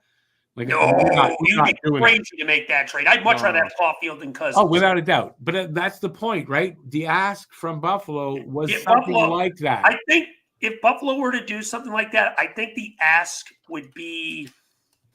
It would have to be Doc from Montreal. I would think it would be Doc. No, not Doc anymore. Not anymore. No, not no more. Well, I don't even know who would fit that. But if you consider like Morris's Caulfield. No, that's why I don't think Caulfield's here and Cousins is here. Yeah, I know, but established. But if you don't ask, you don't get. So I think I'll give you a name that might make a little bit of sense. I wonder if Buffalo would kick the tires on Caden Gooley if they tried doing something like that. But again, Caden Gooley with the injury he has, I don't think. Why would somebody trade for that now? I don't know. I'm just stating that because that's a name at least that. But that's an off-season trade. But that's an off-season trade because you're giving up. And you're not getting back right now. So that's why it makes no sense at this moment. I agree with you there. But I'm just saying that would be the name I would point out. No, I get it. But it's not happening either. Yeah. Even though Gooley may be injury prone too, we don't know yet. I got to admit that he could. I don't think he's as bad as Doc. I think Gooley has a lot of minor injuries, but nothing like to the point where it's like, I don't know, we should invest in the future for this guy. Right. No, okay. I'll tend to agree with that. Yeah. Because it seems like when Doc gets hurt, because that's what Ristolainen is here. He's a guy that always seems like he has an injury that holds him out a handful of weeks every season. Yeah, but when Doc gets hurt, he's gone for the rest of the year. That's Doc, you guys need to move on. At the same time, same with Norris, though. How much much time did Josh Norris miss? They're going to shift him to the wing for now, anyway. I wouldn't. That would be the only. He's like a third line guy just because of his Okay, injury. but you shift him to the wing, and you'll hope he's good if you're planning to move him so that you get a good return. Maybe, but again, with what you guys have coming up, you're already going to have your top 4 wings filled in. So. Yeah, but then if you got Kirby Dach on your third line wing, I think that's pretty good when he's healthy. Yeah, maybe. We'll see. And there's only one more year anyways on his deal, so it's not you walk from it if it doesn't work out next year. That's all. That's true. And those things happen. This isn't a trade, but we got a little bit of an update with the Isles. Hearing traction per David Pagnotta. Hearing traction being made on a contract extension between the Isles and Kyle Palmieri. Speaking with teams who have inquired since that he is going to stay put. Yeah, not surprised because they got rid of Nelson. Did you? Yeah. Like, I'm really not surprised. And it sounds like it's not a unofficial 2 years, $4.5 million AAV for Palmieri. So a little bridge deal. Too bad. 2 years isn't too bad for him. How old is Palmieri? At his age, he's in his 30s. I know that. I don't know. Oh, he is okay. So he's older than I thought. So yeah. Oh yeah. Palmieri was with the Devils in their last Cup run. Okay, yeah, I forgot that. Anyways, I forgot that. So yeah, that sounds like that makes sense. I'll give you the exact number. Yeah, he's 33. Yeah, I'm sorry, he's 34. No, he's 34. Yeah, he's 34. Yeah, then 2 years. I think maybe I would have moved him at that age. 2 years, no more than 2 years. That makes sense. Insiders are saying that Brady Tkachuk's best friend on Ottawa is Josh Norris. Ooh. That's interesting. Are they going to let the politics affect them and move their captain because he's American? I don't think this is politics related with him. I think it's is he going to want to stay there long term? Well, I'll throw this in there. I did read a story or two, and not the full story, but to get the gist of it, that fans are a little bit upset with Brady Tkachuk in Ottawa because of the Four Nations tournament and his rah-rah for USA. No, I'm not joking. I'm not making this up. I don't know if that's going to affect them. I wouldn't hold that on a player. That's where they're from. Yeah. But at the end of the day, okay, wait a second. Eric doesn't follow politics, so I understand him not getting it. You guys over there, my friends in Boston, you downplay what's going on here about that situation and how seriously we are taking it. Look behind me. I get it. Look behind me. Look up in the corner. I understand that. That's how serious, not just me, my friend, but most of the country is like that. I will give you guys a heads up. So I'm just saying there's possibility that, the fans are mad at Brady over this. Yeah, but I'm going to give you guys a heads up right now. It is extremely windy here today. Like the house I'm in is shaking. We have that too, and we had an extremely windy day yesterday. So I'm keeping my fingers crossed I do not get disconnected, but I do want to hope that it is a possibility because of the wind. It's like 40-mile-an-hour winds right now, no exaggeration. Yeah. No, we got that now here too. Yesterday was 62 kilometers. That's about that. Anyway, so I don't downplay how the fans feel about Brady Tkachuk right now and how they might be pressuring, like the management might feel some pressure to maybe see if there's a deal there that makes sense. So that Palmieri deal is pretty much locked up. LeBron's reporting about it now. I got to think there's a bunch of U.S. teams that would love to get Brady Tkachuk. I would take him in a heartbeat. He's our instant 1C. So I'm moving any player not named Matvei Michkov. My point is valid that Ottawa can actually get a legitimate good return for him. Any player not named Matvei Michkov, I'm listening. Yeah, so that's how much I value him. Now, I'm not saying it's going to happen, but I'm telling you, I read stuff like this about the situation. So we'll see. I don't think Ottawa trades Tkachuk. I don't. No, but they honestly, I think they would be really look, if they do entertain just phone calls for him, I'm sure they could get something real. 31 teams will be lining up for this guy. if Yeah, he's no, I made get it. available. No, I So, get it. But like Ottawa, you're trying to win. Like, why would you Yeah. trade this guy? Because Like, whoever it you makes get no back sense. might At a whoever you certain get point, back might be but good. at a certain point, you have to separate politics from the game. Yeah, One No, I has get nothing it. that to sounds do like with an the other. off-season move if it happens anyway. Yeah, that it does. That's not happening today. No, I get it. And anyways, when you're forced to trade a guy like that, you're not getting that fair value back. You can't. Yeah, but again, they're don't not do that. forced to do it. Like, they have no reason to trade him. Some None. managements will feel pressure from fans and do things that are stupid because fans I are don't think- pressuring them. If the It's Ottawa different in terms fans, of if the quality Ottawa of player, though, fans too. are pressuring your team into fucking trading him because the guy was stoked to play for his country, then they're not real fans. I'm sorry. They're but, Ottawa like, Senators fans. at the end of the day, like, I'm Canadian and I'm fucking stoked for Canadian players playing for, like, if I see like Crosby, McDavid, TK, like, yeah, like they're enthusiastic for playing for Canada. So what? Then I'm offended because this guy's enthusiastic playing for his country? Like, no, come on, that's fucking stupid. But then I'm sorry, then you're not following what's going on. No, I am, and I can tell you that it is happening. Rick, but the thing is, it determines on the quality of player. If it was a mid-tier guy, I feel like it would be more inclined. But a guy with the quality of Brady Tkachuk's play, you're not that. There's guys who make exceptions for. I'm not arguing really what you guys are saying. What I'm arguing is the Senators fans, which we know are fucking bad. I hate Senators fans. I'm not surprised if this is actually happening. Yeah, but the worst thing a team or a GM can do is like listen to your fans. I know that. I know that. Too bad. I'm just asking the question. Do you think maybe that's all I'm saying? No. Because I know fans there were upset with him. I don't know if they still are. Well, like, but they were. I don't know if you guys listened to the sheet there with what's his face with Jeff Marek. I don't. But he's actually been on this for like a couple episodes now, and he's been actually telling Ottawa fans, guys, be careful, because apparently there was like something in like the I don't know, something in a newspaper saying talking about Brady Tkachuk and like being American or whatever. I'm telling you, it's happening. I'm not lying about it. Yeah, apparently his face when they were booing the anthem, and they're like, guys, be careful, you guys are gonna lose a play. Like, because if one day Brady Tkachuk does go into like Steve Stale's office and be like, listen, get me the fuck out of here because I can't take these guys anymore. Yeah. Then that could be an issue.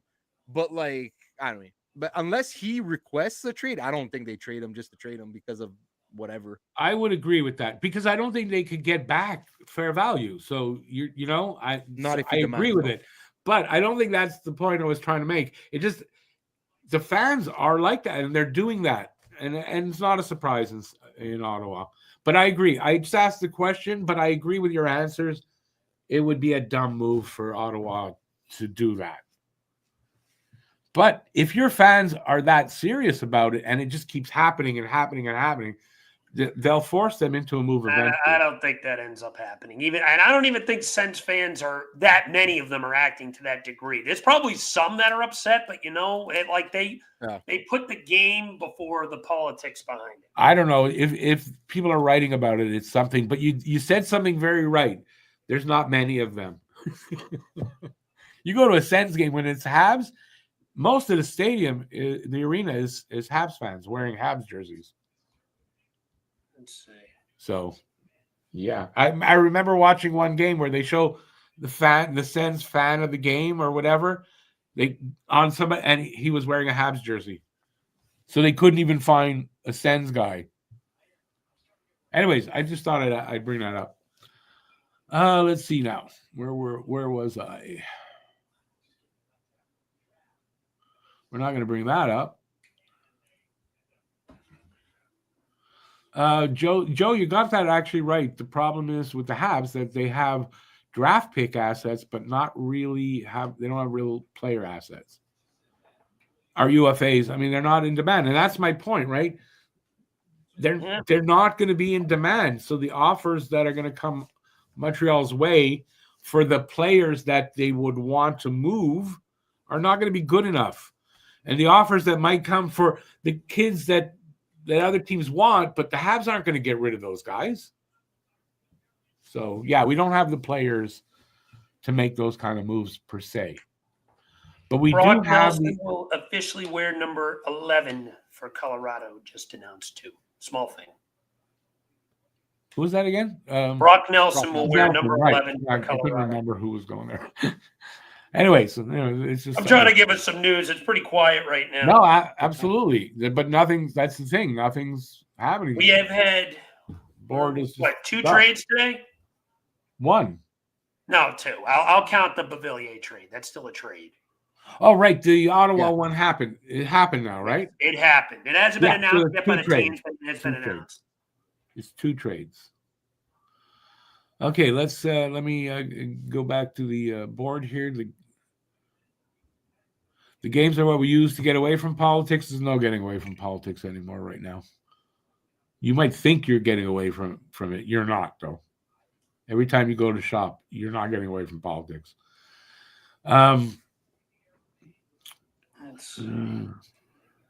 Joseph, not surprised if Habs make no moves before the deadline ends. Me neither. There are people turning on. Okay, I don't need to get in. I don't want to get into more of it. What if Caulfield had made? And by the way, it's deserving. BL is deserving. What if Caulfield had made Team USA? What would we think? I'm not of that mind, but there would be some. It would be depending. I think it's because Tkachuk responded to the boos and whatever. Like they didn't like what he either said or how he acted towards Canada. And I know what Matt Tkachuk said they didn't like. So I think that's what it is. We'll stop talking about it now, please. I wonder if Claude Giroux resigns with Ottawa after this year. What's that? I said, I wonder if Claude Giroux resigns with Ottawa after this year. Yeah, but you're like his girlfriend, so. That's my guy. I root for him wherever he goes. I want him to win a cup. Yeah. I think it all depends how they finish the year, if they make the playoffs, how it goes. It'll be definitely interesting. I think I could, but the thing is, I don't think he wants to uproot his family, so I wonder where he could actually end up. Well, isn't he from Ottawa area? He is, yes. Yeah, so why would he want to go anywhere else at this point in his career? To win a cup, and I don't know if he thinks Ottawa's a cup contender right now. He's been there 3 years, and this is the closest that they come. Yeah. But for some people, yes, he wants to win a cup, but for some people, other things are more important, and that's family. I mean, I get it. That's why I say if he does, maybe he goes somewhere close by. Maybe. Yeah, maybe.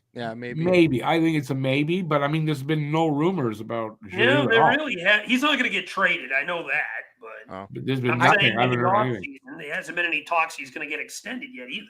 And well, what's his contract status right now? This is it. Next year, he's a free agent in the offseason. Oh. Yeah. Oh, I didn't know that. Yeah, that's why I said that. I wonder where he's going to end up. I think he probably goes a Joe Pavelski route and just does like 1 year contracts for the next couple of years with Ottawa. I think he stays there. I mean, he's still got more in the tank left. He's 37. He's still on like a 50-something point pace this year. He's having still a second line type of season. So it's not like he's been playing bad. No, that's why I think he stays. He's gonna be that veteran for Ottawa and to bring them like to the next. He's got 39 points this year in 61, 62 games, I think. So he's on a pace for a little over 50 points, I think, which would be one of his career lows, believe it or not, but still a good season for a 37-year-old. Oh, very good, yeah. So Phil, you just to say, you shop and you're all on one place. Costco's American. Let's see. Caulfield would not have made that big a difference. I don't know. I mean, Matt Tkachuk was obviously shouldn't have been there. He might have. It's not like when they beat us, it was only 3-1. It's not like huge. We beat them in the final by a goal in overtime. Could have made a difference. But I'm glad he's not there to have made that difference. So we got a small signing Hearing New Jersey, per Elliot Friedman, hearing New Jersey is getting close to extending defenseman Jonathan Kovacic. Oh, Kovacevic. Kovacevic. You know me with Ex-Habs. names. I suck. Well, he was here. He was in former Montreal. Canadian. Yeah, but Jonathan they're getting Kovacevic. close to signing him. Kobe. I don't get what New Jersey's doing. I really don't. This is the team that's probably baffled me the most so far. By the way, if there was one move I think you could say with Hughes that he might have made a mistake on, That's the one. was moving Kovacevic to New Jersey. We actually needed him here. Now, at the time he moved him, though, I don't know that you could predict. But in the end, when you look back, that was a mistake because we really that right shot defenseman, and he's good. We needed him here. Yeah, So, I don't think Ken Hughes saw what was coming from him. Like this year, he's just you thinking at a can't. different level. Some of the you can't predict that. So at the time, I agreed with it. It made sense because there was going to be no room. But then look how things turned out. But you can't figure that out. So I want to give you a little update. If Buffalo were to have traded Cousins to Montreal, they would have wanted Michael Hage back. that's not happening. Yeah, that's probably why that deal didn't happen. I would have thought that Buffalo would have wanted a player ready to play now, though. That's why I said Caden Gooley would have made some sense. But Hage isn't going to be too far away. But if Cousins was more of a sure thing and there was no risk, they might have made that deal. and But with Cousins the is amount not of risk that you might be getting with Cousins, you're not making that deal. That's the thing. I don't understand. This trade was just something for both teams. Because, like I said, Cousins has been struggling the last 2 years. Mhm. And Josh Norris, this is going to be an interesting comp. I feel like he's going on the Sean Couturier line of projection where he's not – I'm not saying the style he played. He is kind of a two-way guy, but I don't think he's – I think he's going to fall off sooner than people think. He's only 25, so I'm not saying now, but he feels like someone – who by age like 29, you're looking at it as like, boy, this guy is not. A lot of injuries and affecting. Yeah, exactly. Yeah. Like Kirby We'll see. Doc. Look. That Kirby Doc, that knee's going to be a problem for him. The rest Yeah, of the Doc, it's, you know what you He's got. going to be, he's a good player and he's got skill, but that knee is going to be a problem He's for a him. third now. liner. That's what he Yeah. is. Yeah. I mean, but you know, And that's that the thing. injury plagued one at that. This is why drafting is so fucking important because you got to get those quality guys because you don't know when you need them and when they're, you don't know how it's going to work out. Things happen, injuries happen, and they affect things. And yeah. So Well, we'll see. Gonna be an interesting trade to follow, that's for sure. who better give a hometown discount, BL? I'm lost on that. I think he meant Cole Caulfield. Give a hometown discount. He Oh no, wait, no, signed- he signed already. Yeah, he signed. Oh yeah, no, so no, it can't be him. With you talking about with Giroux now with the Jeff Chikrin built a new home 5 minutes from his grandfather's house, but Ottawa got rid of him anyway. He was heartbroken. I guess that has something to do with Giroux. Maybe. I think Giroux would take a little bit of a discount to stay in Ottawa. If he wanted to stay, I think he would. What kind of a clause does he have? A full no trade? I think he's got a no trade clause this year, but I don't. Like I said, his contract expires after this year anyway, so it doesn't really matter. Right. Well, but if it's a deadline, they're not going to let Giroux walk. No, they're not trading him at the deadline. No, but they're not. But they have to. They're going to let him walk. Well, I don't know. well, I think they need him for the playoff push anyway. So Yeah, it'd be like an they're own rental. trying to Oh, get in. right. You're in that situation. So what you'll probably see with Giroux is they'll trade his rights just before free agency. If he moves, yeah. Yeah, a Something couple like of that, weeks. so they at least get something for Yeah, him. that's what'll happen probably with Giroux. Because But you're yeah, right.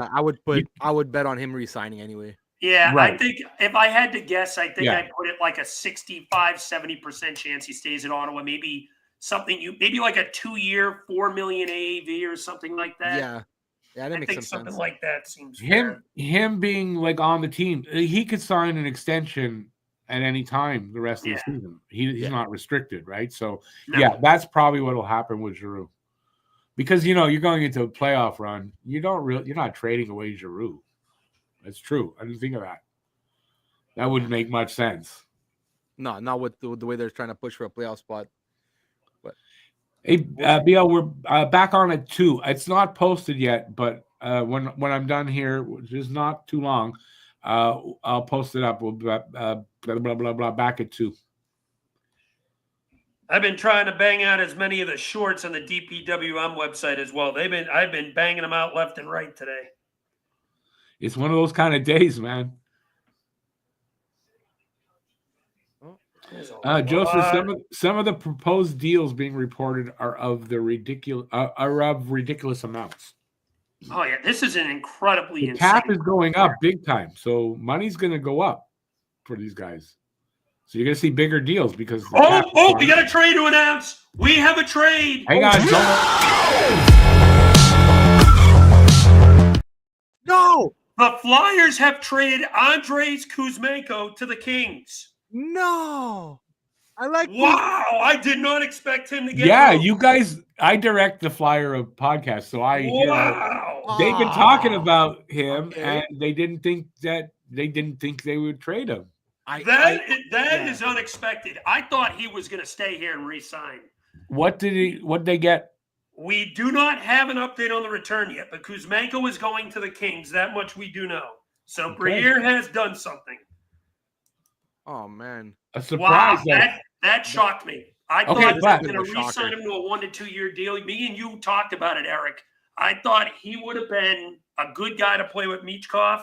But I'm shocked they flipped him. You don't know the return yet. You may you're right. Let's see. For that. So you don't know yet. But in his short time here, he was good. So good. He was playing well. He was able to disappoint. I mean, it was a very limited sample size. Yeah. And I think he had like 5 points in 7 games. Yeah, I'm surprised that just hearing that they moved this guy. I would have thought, yes, they're going to re-sign that guy. Wow. Look, they could always revisit it in the offseason. Goes to the Kings. Yeah, I'm very curious now of the return.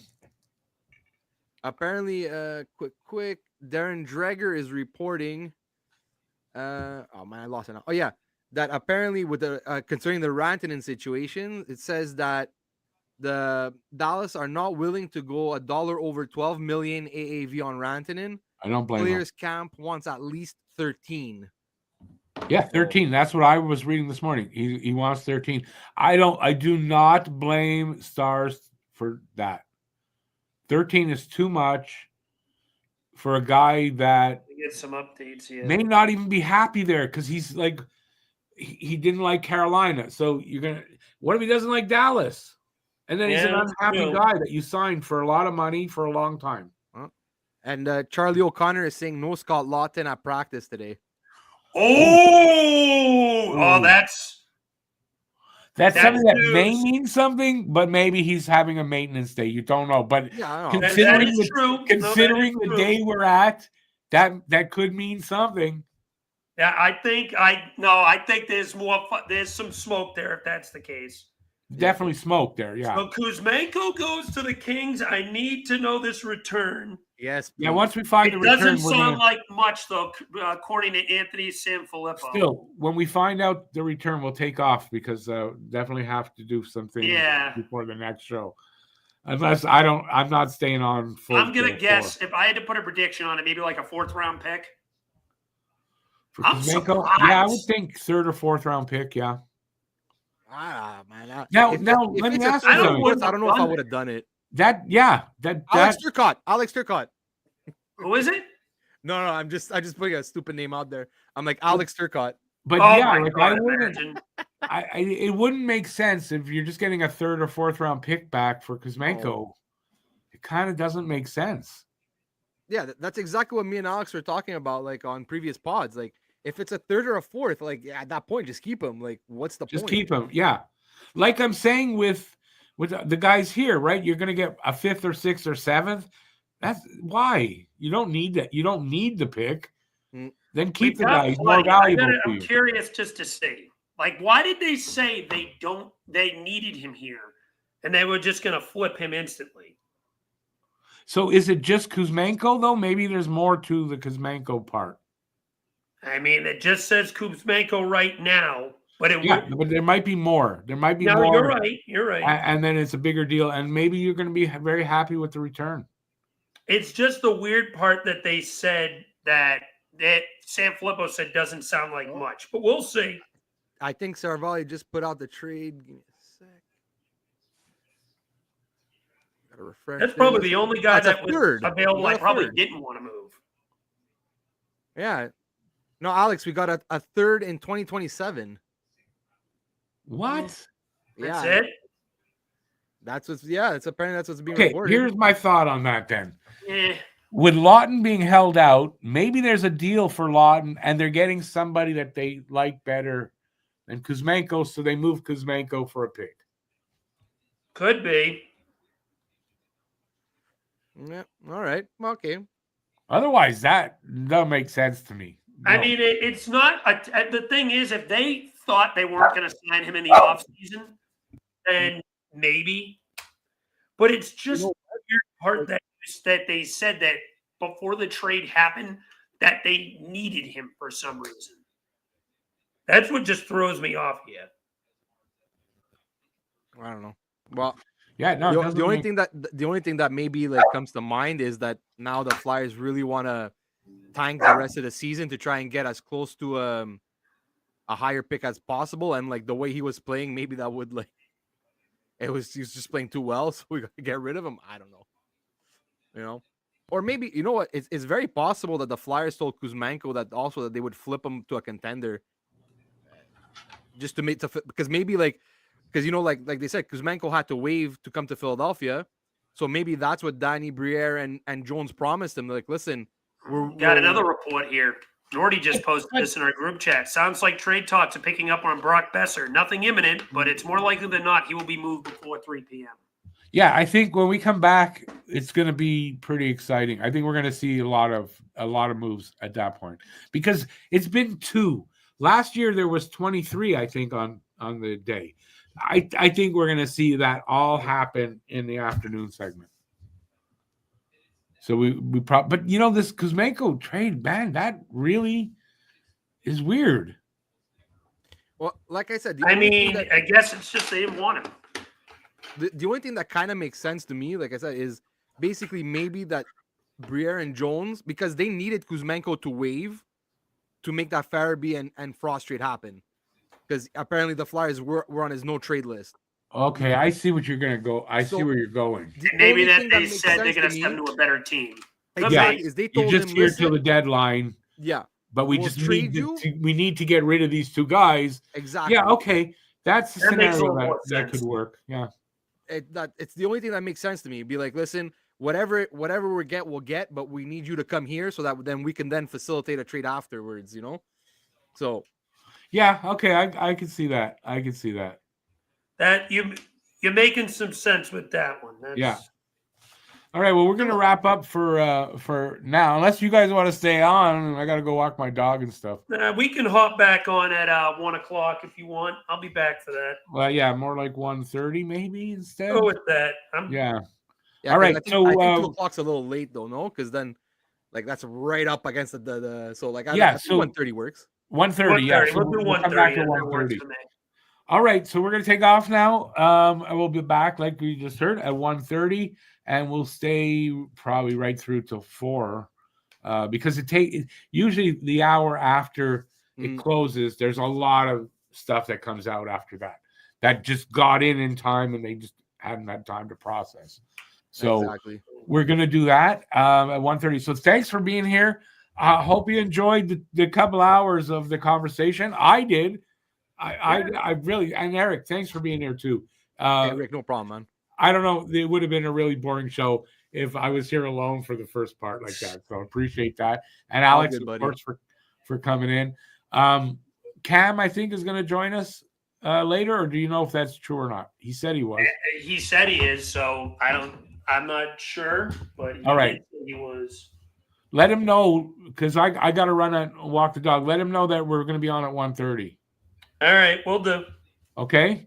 All right. So thanks for watching. We're going to be back soon to see what happens in the afternoon. Till then, stay safe. Peace out. And we'll see you in a bit, and really appreciate having you guys. Ciao, everybody. We'll be back soon. Swagger down the street with your red lips and funky beat. You better hold your head up to the sky. I'm gonna roll with you till the day I die.